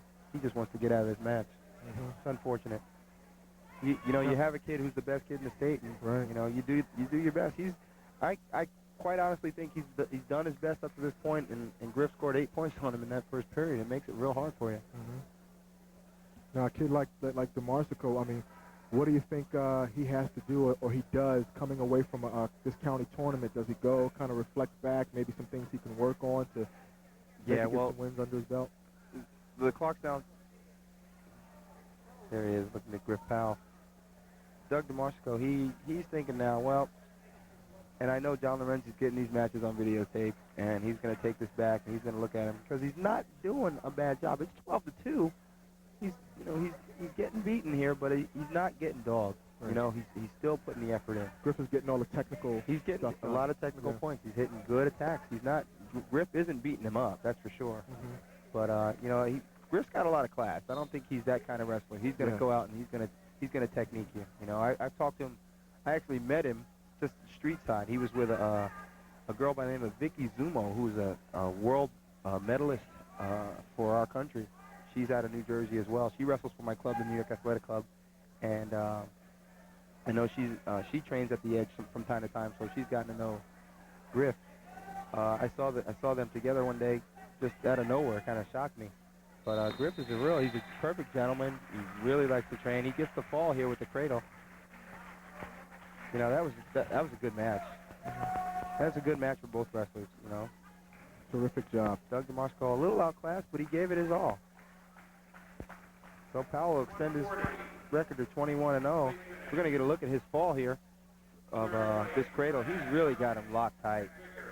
DeMarsico isn't even moving. Oh, here we go. He's got a little movement there, but Griff is going to just settle in, squeeze it a little bit tighter, and that's about all she wrote there. And this is great stuff. I mean, so far we're getting an opportunity just to see all the guys wrestle who are in the county, and hopefully we'll be hearing their names more often as the season progresses and they get into championship time, state championship time. So here we got to look at the back of Kyle Farrison. This is my young man. This guy is something else. He's 13-4. Kyle Farrison, a freshman from Suffern High School, wrestling Scott Meltzer, an 11-0 record, 157-pound junior from Clarkstown South. Meltzer goes out 2-0 with the first takedown and shows a little bit of strength in doing so. Meltzer, he's a tough kid. He's really got polish. I've seen him on like 3 different occasions now this season. He works hard. He works real hard. He's really got his matches under control. Asked him earlier about Farrison. He said Farrison's tough, and it's no surprise that he beat a senior, I believe, from Tapazee High School, Samir Mahmood. He beat Samira. I don't know what the final score was. I think it was maybe 7-3 in the semifinals. But last year, this same athlete on bottom here, Farrison, he lost to Mahmood 3 times. And he comes out this year, the first time they wrestle, and he beats him. Wow. So far, too, Clarkstown South is making a pretty nice showing here today, no question. Yeah, you know, maybe I did Clarkstown South a disservice, but you asked me a little bit earlier who looks real good. Clarkstown South, they're looking pretty tough. That was a very explosive shot, double leg tackle. He lifted him up in the air, moved him about 8 feet across the mat, and it ended up out of bounds and no points for a takedown. But he's got one for his escape that he got a little bit earlier, and Meltzer let him up.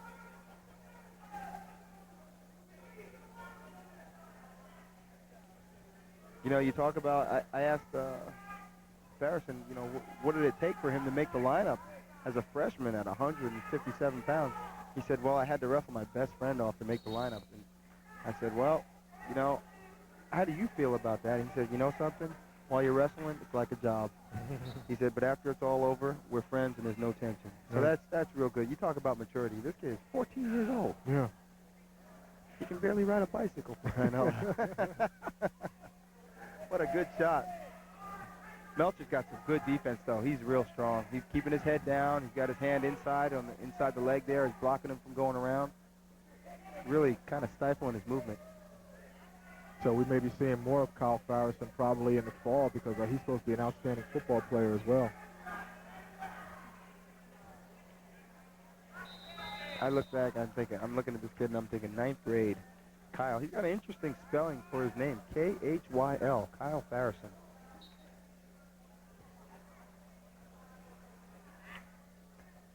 Well, Meltzer said it. That's the end of the first period. The score is 2-1.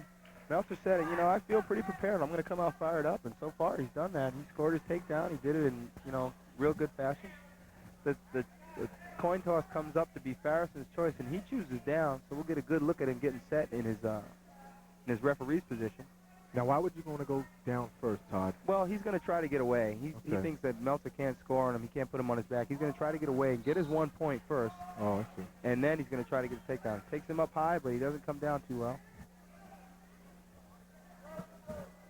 It's strategy. It's a real good strategy. Some guys are real good on top, and most of them are going to choose the top position. Some guys feel like, I always felt I could get out on anybody from the bottom. That would have been your choice, too? That would have been my choice, yeah, always. I don't think, you know, somebody should be able to. So there we go. He gets away, 1 point. The score is tied 2-2. There are 2 escapes, you know, but the score is still tied. In college, you have a thing called riding time. We don't have it in high school. We used to have it in high school. If you accumulate a minute more of time on top of your opponent than the other guy has, so you start out in referee's position and the riding time clock starts. At the end of the match, if I have a minute more riding time than you, I'm given a point in college. So that can make the difference between winning and losing or winning and tying, going into overtime. If you have a point in an extra point given to you when the clock is off, right? Tell you what, you can really carry you pretty far. On my matches, I had 119 matches when I was in college, and I dare say in 95% of those matches, I got the riding time point. It comes in real handy. Here, you don't actually use it, but these guys, you know, they're in the finals of the counties. A couple of these guys are going to be in the finals of the section tournament. They got to be thinking about what they're going to be doing in college, so they got to learn how to control their opponents. We're going to have a real good situation here. We're looking at a head scissor coming on the head. Oh, he's really putting him in trouble, Meltzer. We might get a stalemate.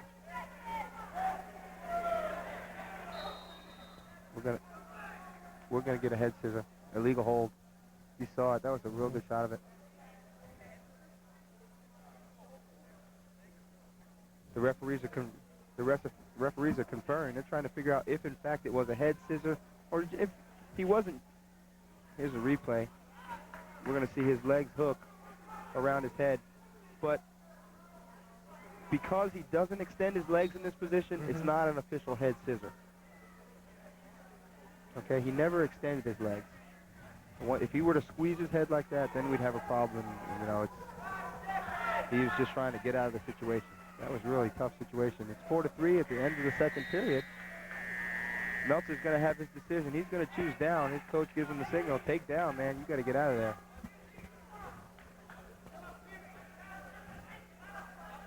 This is a close match. 2 minutes to go, 4-3.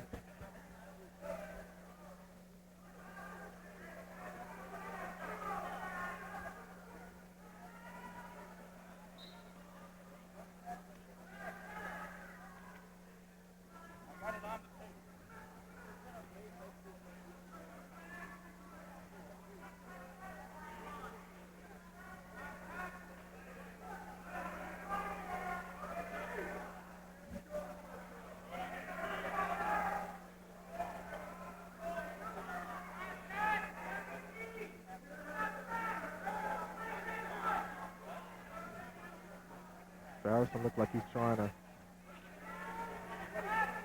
get Meltzer to roll, to spin over. Yeah, he's going to try to turn him. I don't think he wants to let him up because he hasn't had too much fortune on his feet. But he's getting a little bit high. He's got both legs in for a leg ride. But Meltzer's just strong. He's not going to. He's experienced. He's a junior. He's not going to let this guy turn him. Dan Desimone, the official, he calls a stalemate because there's really no action happening. What a build for a 14-year-old kid. He's long. You know, this is what a wrestler really looks like. He's long. He's lean. He's got some nice musculature. But His body is long, and he's real strong. You can look at this. He takes him up in the air, brings him down, kind of hard, but it wasn't a slam. It was just not a slam. That's an illegal situation, and it would have been awarded a 1 point to Meltzer. But this kid's got power. He probably doesn't look as strong as Meltzer, but he's just as strong. Meltzer's a little bit shorter, a little bit stockier.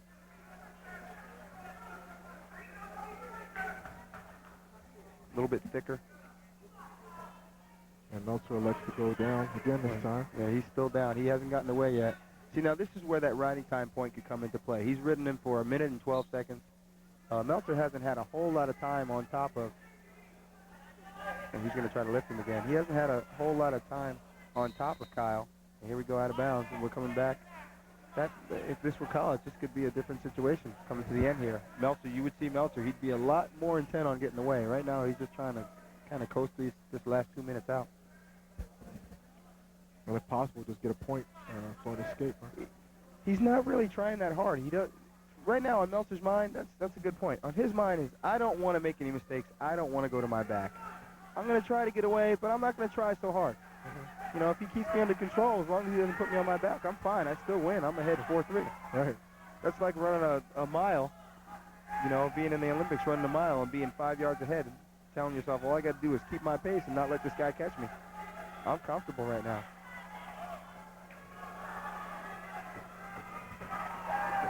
Action coming right at us. Yeah. Look at that. There's only 7 seconds left.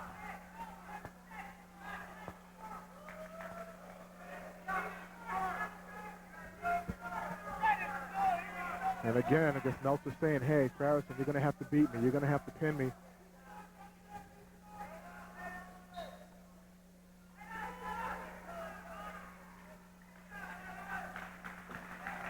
And there it is. As the match ends 4-3, and Meltzer wins it. The officials are sitting right here in front of us. They just put the wrestling rule book up in front of me in 1995-96, and they're talking about that head scissor situation, Rule 7-1-5. The draping head scissor, which is the situation that they had, where he wasn't actually squeezing on his head, is legal because there's minimal pressure against the head or neck. That's good. Thank you. So again, as we had talked before, it's just that potential danger factor. As long as you know, they're not being squeezed or choked. That's the main thing. They just don't want these guys to get hurt. Let's go to Heather McKinney. I'm back again, and this time I'm with Tom McTaggart. He's one of the Rockland County wrestling officials. He's been doing the matches all day today. How did you get started in wrestling, Tom? I got started, I was a college wrestler, and when I graduated from college, I was working back then, and I wasn't teaching, but I said I want to stay with the sport. And I was an adequate wrestler, but I thought I could be a good official, and I got involved in it, and I've been with it now 27 years. Now, what do you think about what you've seen today, the kids wrestling? The earlier rounds were surprisingly better than they have been in the past couple of years. Rockland County has been undergoing somewhat of a renaissance with wrestling. We've had our highs, we've had our lows, and it seems to be on the upswing right now, hopefully. And what do you think you attribute that to? I don't know. I think we have a rebirth of the spirit. I don't know what to attribute to. I guess we have fine coaching here. That's one good thing. Well, I certainly, this is my first match that I've ever been to, and I certainly enjoy it, and I hope to be back. So hopefully the people watching will come back and watch some more games. Great. Thanks a lot. Thank you. Back to you guys, back to the match. All righty. Thanks a lot, Heather. Well, right now on the mat, we've got Mike Sorrentino of Nanuet and Mike Hernandez of Clarkstown North for the 167 weight pound class. Mike Sorrento earlier on, a surprise victory over Dean Campbell in overtime in the semifinals. And another note, Mike Hernandez is at the 167-pound weight class, up from 147. Todd, tell us about the jump in the weight and tell us about the surprise victory by Mike earlier. Well, 147 to 167, that's 20 pounds. This kid was a 147-pounder not even a week ago, and here he is moved up. He's got a little shoulder injury that maybe he really didn't want to mention, but he's wrestling tough. He's already gone out 2-0. That's a lot of weight. You're talking, I don't even know what percentage that is. That's what, 15% of this kid's body weight, 20 pounds? And then we're going to Mike Sorrento. He beat the #1 seed out of Pearl River He had a 11-1 record at the time, Dean Campbell, and he takes him down. He takes Dean Campbell down in overtime to score an overtime victory in the semifinals to get him into the finals right here. And Coach Conklin, he was so pleased. Now, I'm sure, I mean, Mike, right now, I mean, we've talked about it over and over, just the mental psyche of just these wrestling tournaments. But certainly Mike Sorrento, I mean, with this surprise victory, beating a #1 seed and going against someone who he knew had to gain weight to make this weight class, he's got to feel pretty confident right now about this match. He felt pretty confident. In talking to him, I don't think he expected to beat Dean Campbell. And he said, I'm a little bit nervous about the finals. I said, hey, man, you can't be nervous. You're in them now. You got to just go out there and do it. And he's another one. He says, I've been working hard in practice. I'm just going to go out there to win. That first period is over already, and we got a score of 4-2.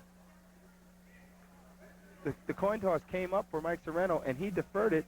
Mike Hernandez is going to choose the neutral position, so they're going to start just like they did at the beginning of the match once again. Mike Hernandez has been able to take Sorrento down. He gets a good attack on the leg, but Sorrento's getting a little bit tougher with his defense at this point, putting a little bit of weight on him. Hernandez says, I'm going to try to wrestle right-handed because my left shoulder hurts. Have you ever had to compete where you've had to gain or lose a considerable amount of weight to make a meet? It's interesting. In 9th grade, I wrestled at 155 pounds. As a 10th grader, I moved up to 177, but I was only weighing, my heaviest during my sophomore year, I was 175 pounds. That was an incredible weight jump. During that year, I wrestled the returning state champion twice. I wrestled the guy who finished as a runner-up in the section championships, which gets you to the States. I wrestled him twice. I had a tough year. I came out of that season 500, but I was beat up. And I was wrestling seniors that had been at it for a while.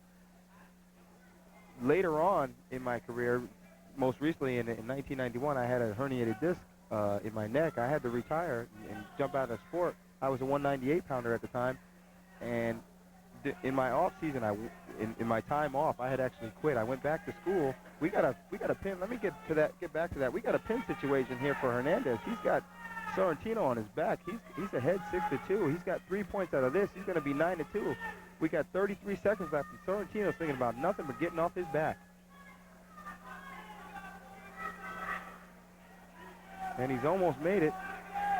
Mike Hernandez, he's got a double leg ride in. He's got a double cross body ride, whatever you want to call it, but he's got the legs in, and Sorrentino's not going anywhere. He's been awarded. He broke the hold, so he's being awarded the 3 points. He can go back to that same situation now and try to get another scoring situation. Yeah. If he has the same hold, a lot of times a guy will have like a half Nelson, and he'll turn the guy, he'll put him on his back, and at the end of the period, the score is 9-2. He'll put him on his back, and he lets the guy off his back, and he keeps the hold. The referee won't stop the count for that particular thing.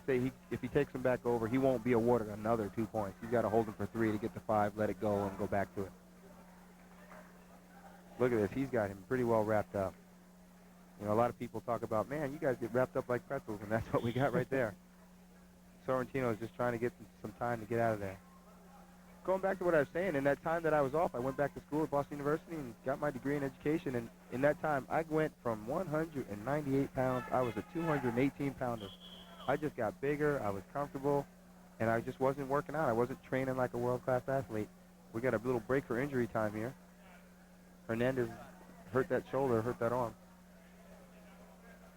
But in coming back, I came back when I wanted to come back. I wanted to come back as a 198-pounder. I had 3 competitive situations where I had to make weight. The first time it was real difficult to make 198. The second time was a little easier. And the third time was a lot easier because I started training like a world-class athlete again.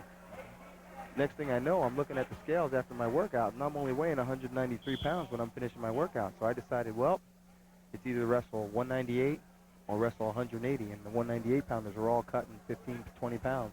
And I just didn't think that I was big enough to handle that at that point. So now I'm a 180-pounder. Right now, as I sit next to you, I'm 195 pounds, so I really work hard to get my weight off. But, these kids do it. They have a little bit different situation. They have to weigh in early in the morning, and then they continue with their wrestling during the course of that day. They usually get about a 2-hour break after they make weight. On the collegiate level, on the open level, like I am, wrestling internationally, we weigh in the night before.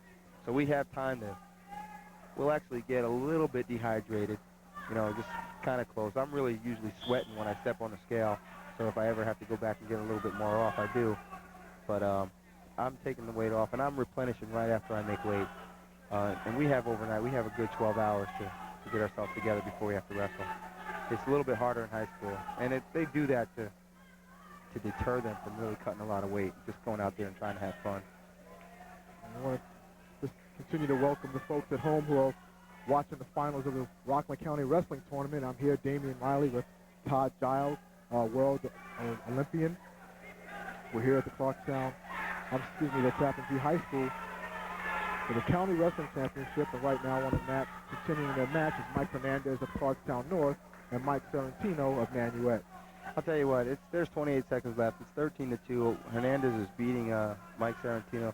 Hernandez is having a real good match here. I think Sorrentino might have taken what he had said to me earlier about being nervous about the finals into the match. You can't go out there nervous. You got to go out there warmed up and ready to go. And he's basically had the match taken to him by Mike Hernandez.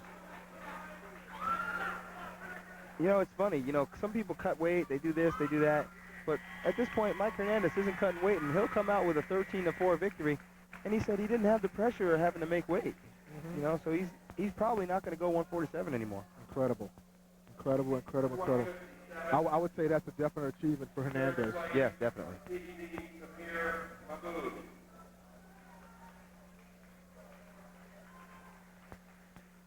And here we go on replay. We got a nice little standing switch situation, which is kind of tough.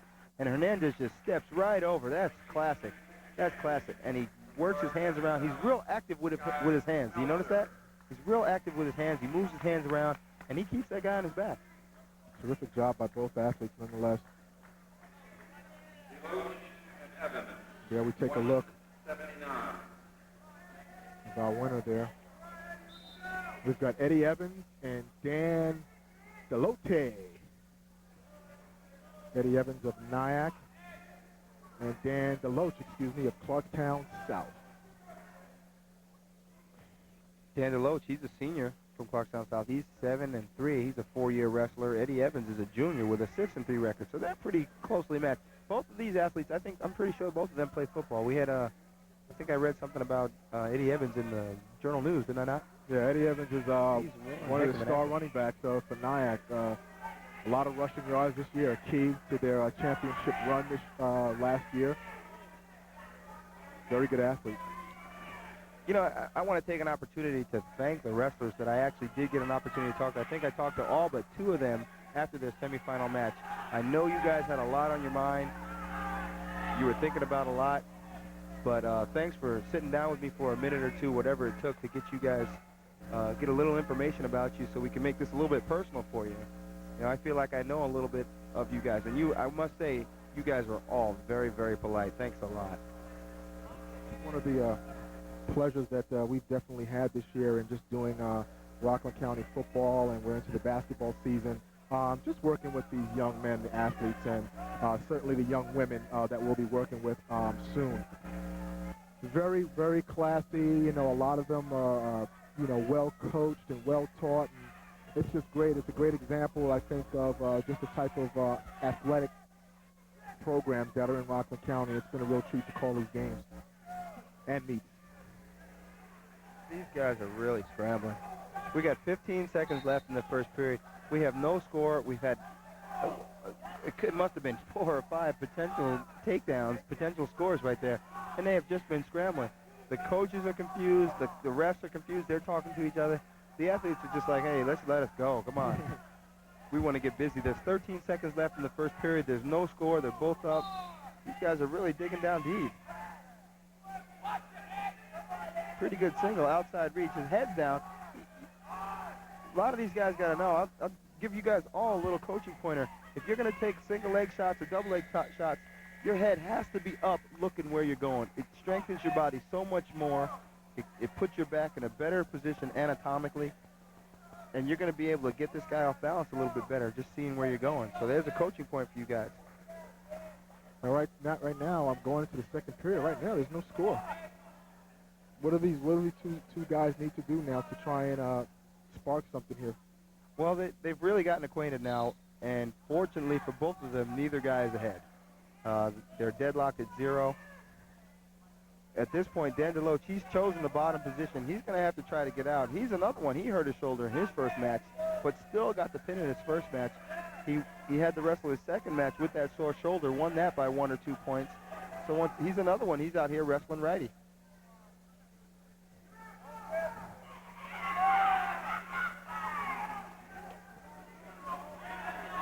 Just getting back to Mike Hernandez in the match before, I mean, with the sore shoulder, I mean, for him to pull out a victory, I mean, that didn't seem to bother him that much. Maybe it did. Maybe, we just couldn't see it. But certainly, I mean, to when you have injuries like that, that's got to take away from it a little bit.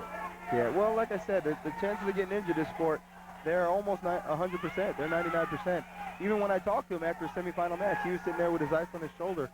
But when it comes down to is your injury, when you're in a tournament, your injury is almost secondary to what you have to do when you go out there on the mat. So you got to do what you have to put it out of your mind. We got DeLoach. He's going for the reversal here. He's got 2 points for his reversal. He's got the hurt shoulder also, but it doesn't seem to be stopping him. You really got to have a lot of heart, Damien. We got a roll situation, and DeLoach might get some back points out of this. But, no, DeLoach pushes him through, and there's no score. Got to get some good camera work there. It's pretty tight down there. DeLoach is underneath him. He's got problems right now. He's got problems. He's got an arm locked over his head and under the arm. So he's trying to keep Eddie from rolling him over on his back. Yeah, this is the problem right now. 2 and 2. He's going to get some back points. DeLoach is near the out-of-bounds line. If he keeps his back out of bounds, he won't score any points, but he brought his back in. And there will be no back points, just the 2 points for the reversal. So what we should probably have is 2-2. That's correct. They just fixed it on the score sheet, and we got a 2-2 score. Look at that. Deadlocked in the first period, deadlocked in the second period. And DeLoach managed to get himself out of a pretty difficult situation. What they say in Mad Max Thunderdome, 2 men enter, 1 man leaves. I don't get to watch that. What? Especially pulling out that Thunderdome. I don't know where you got that from. No, actually, I like the movie myself. But definitely you have to have that mentality, I would imagine, going into wrestling, man. Hey, I've been in some battles. There's going to be a couple more. You're wrestling out. We're wrestling for fame this year. Look, we got another reversal situation. He's going to get some back points out of this.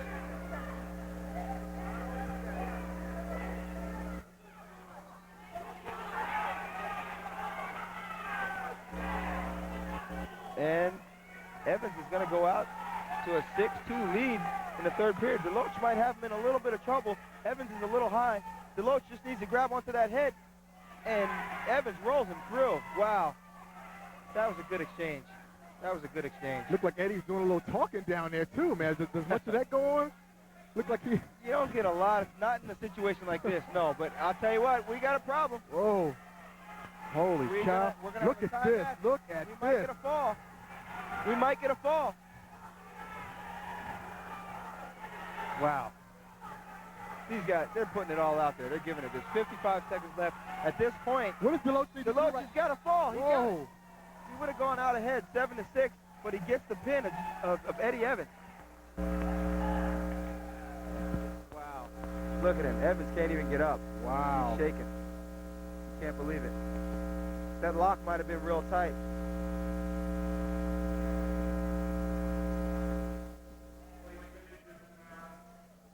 Eddie Evans is down.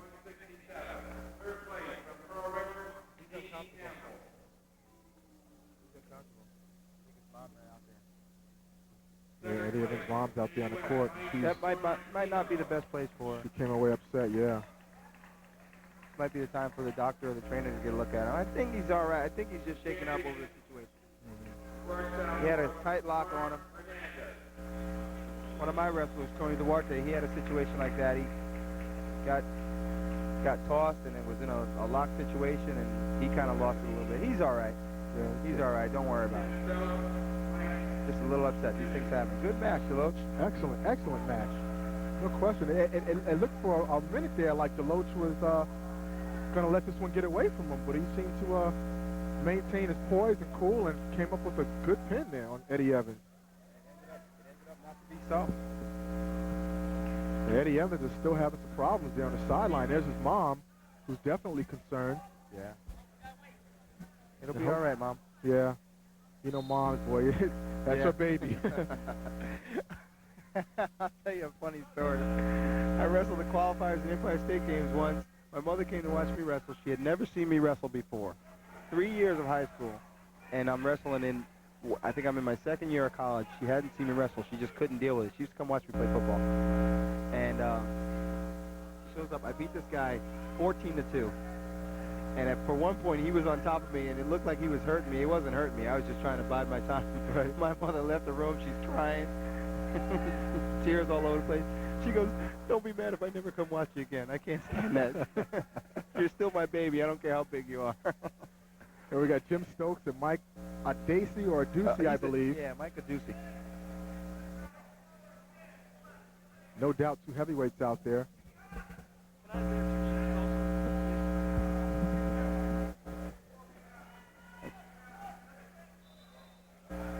What do you think we can expect to see from these two guys right here, Todd, with the 215-pound weight class? Two powerhouses. Well, Mike Adacey, he gave me a funny earlier also. He said his semis was a doozy. Get it? A doozy? That was his first match that he's had. It was nip and tuck. He was awarded a technical violation, and he won the match 9-8. And that was been his closest match all year. He's 10-9. His 10 victories, all but one, that match, he's pinned his opponent. And so I looked for him. He said he was going to come out here and he was going to try to just be tough against this guy and kind of wait for what happened. He's been taken down now. There's a minute and 30 seconds gone in the first period, so we got about 30 seconds left. Jim Stokes, I really didn't have an opportunity to talk to him. He made the semifinals and he got out of here and I guess went to get a little bit of rest and get a bite to eat. But Stokes, he's wrestling for Pearl River. He's a 17-year-old junior. He won the John Jay tournament in 1995, and he won the O'Connell tournament at Pearl River this year, or this past year. As a matter of fact, it is the new year now. He's got a record of 9-1 at this point. Okay, his coaches are Greer Yorks and Lou Conwall. Mike Adacey, he's a senior with a 10-9 record, and like I said, 9 of his 10 wins are pins. He's one of those athletes. Excuse me one second. They went to California and Pennsylvania, and this is the 217-pound weight class. Where he went in California, where he was in Pennsylvania, they did not have a 217-pound weight class. They had a 189 and then a 270 or something like that. So he gave away a lot of weight, and that accounts for those 9 victories. You know, he's a tough kid. Wow. But Stokes is really trying to get away from him here. Well, it should be interesting. That's impressive in 10 victories, 9 pins. I mean, that's like having 9 knockouts in 10 fights. That's right. That's awesome. That's right. Adacey tells me he lifts a lot of weights. You know, I'll tell you what, you want to talk about a tough job. Yet there aren't too many high schoolers that weigh above 180 pounds. These guys really have to search around to get workout partners to work out with. I remember back in high school, there were some guys that used to get together around the county to work out together because they don't, you know, one team is lucky if they have one guy that weighs above 200 pounds. You know, a couple of teams have 2, but, you know, not everybody has it. You can't work out with the same guy every day. You need a flavor of different athletes to get you doing different things. That's what I was going to ask. That was going to be my next question, and that is when you don't find someone who's your weight class, and you have to always work out with maybe guys that are always heavier than you, perhaps. Is that beneficial, or is it not to a degree? Maybe not so much a benefit. Maybe we're working together too much. I'm reading your mind, but it is beneficial to work out with guys that are heavier than you, but not all the time. You need to have a good mix of people. You need to have short guys. You need to have tall guys. You need to have skinny guys. You need to have stocky guys. We've seen so many different body types come out here today. And, you know, you look down a weight class, there's 9 guys roughly per weight class. There's all different kinds of body types. And you have to know, you have to have some kind of strategy against each one of those athletes. I see. So it's, you know, you're not just thinking of, there's always what you have in mind, what you want to do. If you're a football player, you're a running back, you know when you put the ball in your right hand, you got a good stiff arm with your left arm. You know, you don't always have that situation. You get, in one match situation, you probably get 1,000 to 2,000 different situations. You know, and a lot of times, you can have another match where you'll never have a similar situation. So there's always a lot of reacting that you have to do. This takes a lot of preparation, Damien, a lot of preparation. Really goes out to these guys that stick it out, and it takes commitment. You know, you can't come to practice Monday and not come Tuesday. You know, you got to be there every day, and you got to work on your little strengths. You got to work on your weaknesses. You got to keep helping yourself develop. One thing I told the kids at East Roundpole the other day, I've wrestled all over the place. I've done this, and who cares what I've done? I'm only as good to you as you are to yourself. Okay, and I tell kids that when I work in clinics, I probably work with maybe 1,000 kids per summer, you know, for, you know, 5 or 6 different weeks. I tell them, you guys, I'll never be able to help you if you don't help yourself. And that's what we got. We got 28 guys right here that are helping themselves. They're putting their time in. And I really respect them. I take my hat off to them. A little bit of great advice there coming from Todd Giles, world-class wrestler and future Olympian. Joining me, Damian Riley, on TKR8 Sports. We're here at the 1996 Rockland County Wrestling Finals. We're in the third period. About 1 minute, 50 seconds left to go. Micah Ducey and Jim Stokes. Stokes is up 6-3.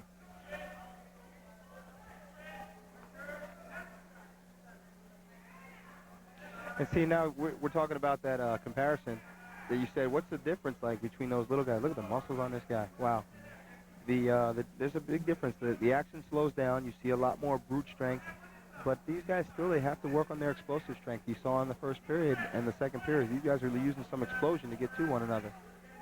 Ducey says he's an avid weightlifter. He spends a lot of time in the weight room over there at Suffern High School, and they have good facilities.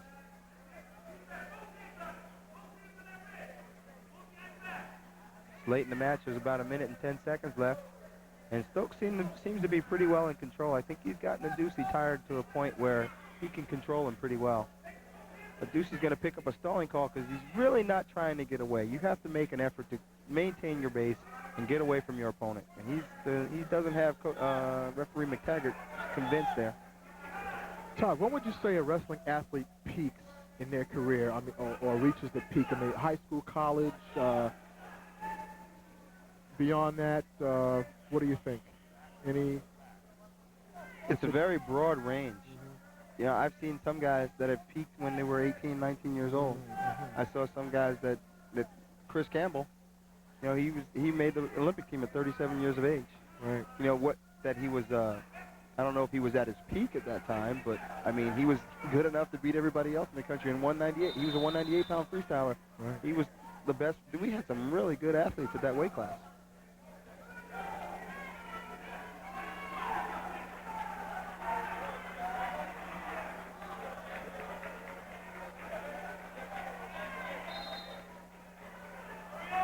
We're about coming to a close here. The score is 6-4.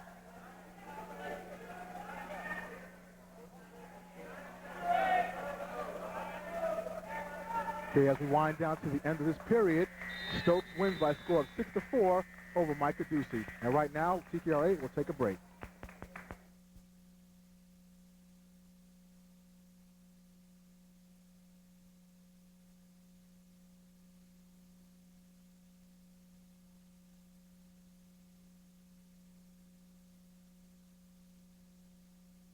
Finals. And we're going to go right now to our third member of our broadcast team, Heather McKinney. Hello, I'm back again, and I'm going to interview Bill Sweetie. He's been handing out the awards all day today. In fact, Bill is not new to awards because he received 2. Come on over here, Bill. I was just telling everyone about the awards you received earlier today. How did you feel about getting these 2 awards? Surprised. You were surprised. Did you have any idea that you were going to receive them today? They caught me off guard. No, and I'll never forgive them. I understand that you're one of the top coaches, although there are a lot of really good coaches in this conference. You're one of the top coaches for about 8 years. You coached and 6 years in Rockland County. Yes, that's now, right. How did you start wrestling yourself? Hayes Yorks, who was the junior high coach at the time, talked me into going out for junior high wrestling.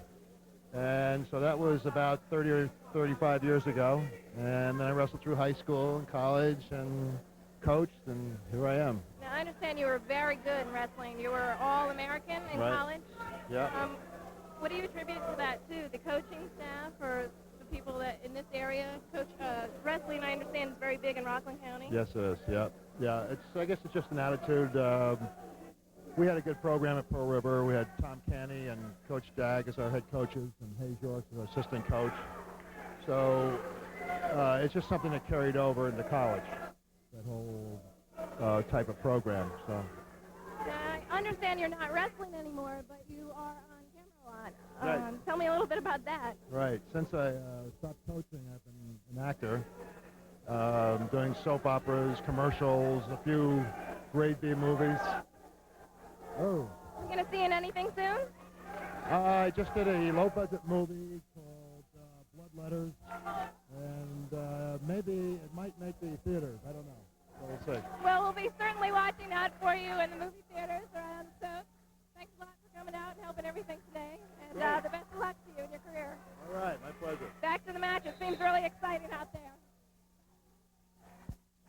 Okay, guys, we're at the end of a match here. 250-pounders, Tyrone Williams of Nyack and Steve Doyle of Clarkstown North.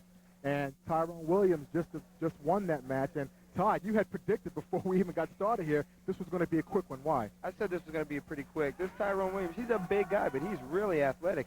And he's really, he works on controlling his opponent. And really, he kind of waits for his opponent to make his move, and he counterattacks. And he really goes for the gusto. The pin's going to come back on instant replay, and there he is. He's got him on his back. Doyle made his move, and there he covers right up. Tyrone, he's quick for a big guy. No question. I think he's gotten a lot of work. I mean, he's got great feet. He was also on that Nyack football team on that defensive line, and he's got real quick feet, as you mentioned. And I tell you, he handles that big frame of his real well, as we saw with this pin here. Right, the pin came in the first period. I'll tell you again, these guys were very polite. I talked to him for a little while.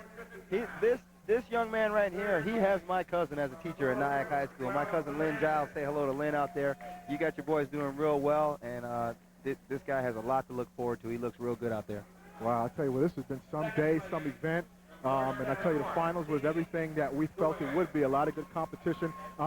Any surprises you feel, Todd, today, or everything probably went according to plan as far as the athletes that participated today? Everything went pretty much according to plan. I was a little surprised at that Hernandez match, him beating Sorrentino at 167 pounds. I was even surprised that Sorrentino was in the finals. That was the shocker of the day for me. Griff Powell, no surprise right there. Him doing really, really well at 147 pounds. That kid, Jamie Ryan, he really went out there and gave his best to Tim James. And Scott Meltzer and Kyle Farrison, I can't say enough about Kyle. I want to look for him. I cannot wait till he's a junior and senior in high school. Absolutely. Good showing here today. Todd, what are some of the things that you, well, before we go to my next question, let's go to Heather McKinney right now with the tournament director, Chuck Scarpulo. I'm back again, and this time I'm with Chuck Scarpulo, the tournament director and the athletic director for Ramapo High School. It was absolutely incredible. This is my first time here, and I had a fantastic time watching wrestling. Well, it's real great to see you here. First of all, you're very attractive, and all the coaches are very thrilled. But it's a pleasure to work with these student athletes and these coaches. The coaches of wrestling are just terrific. The dedication the kids and the coaches have to be, like I mentioned on the pregame or tournament report, wrestling is a real difficult, demanding sport, and they gain a lot from it. So it's a really enjoyable pleasure to me to work with these guys and the things they do. And the student athletes are just dynamite with their dedication to this sport.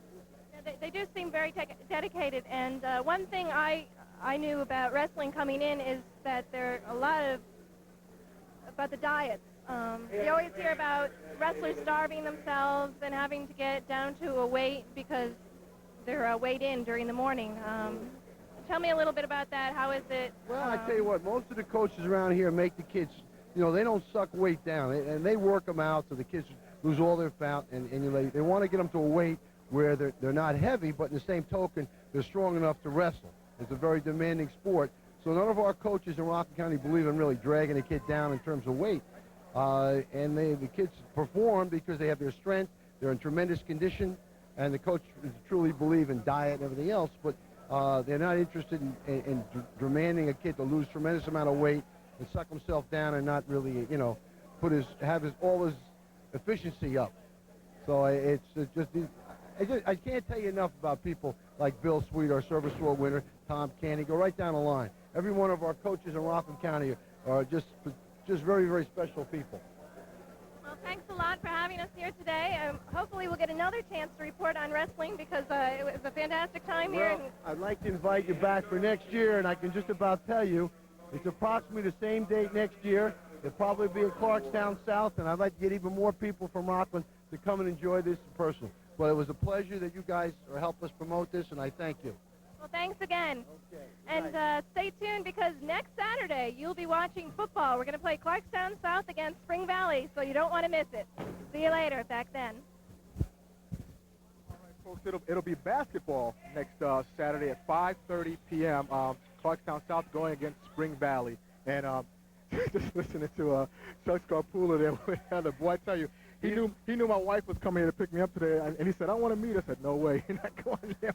He's got a firm grasp on the obvious with the fresh face of Heather there. Chuck Scarpula is a great guy. It's been a pleasure working with him in these wrestling tournaments, as is working with you, Todd. Thank you for joining us here at TKR8 with your expert analysis.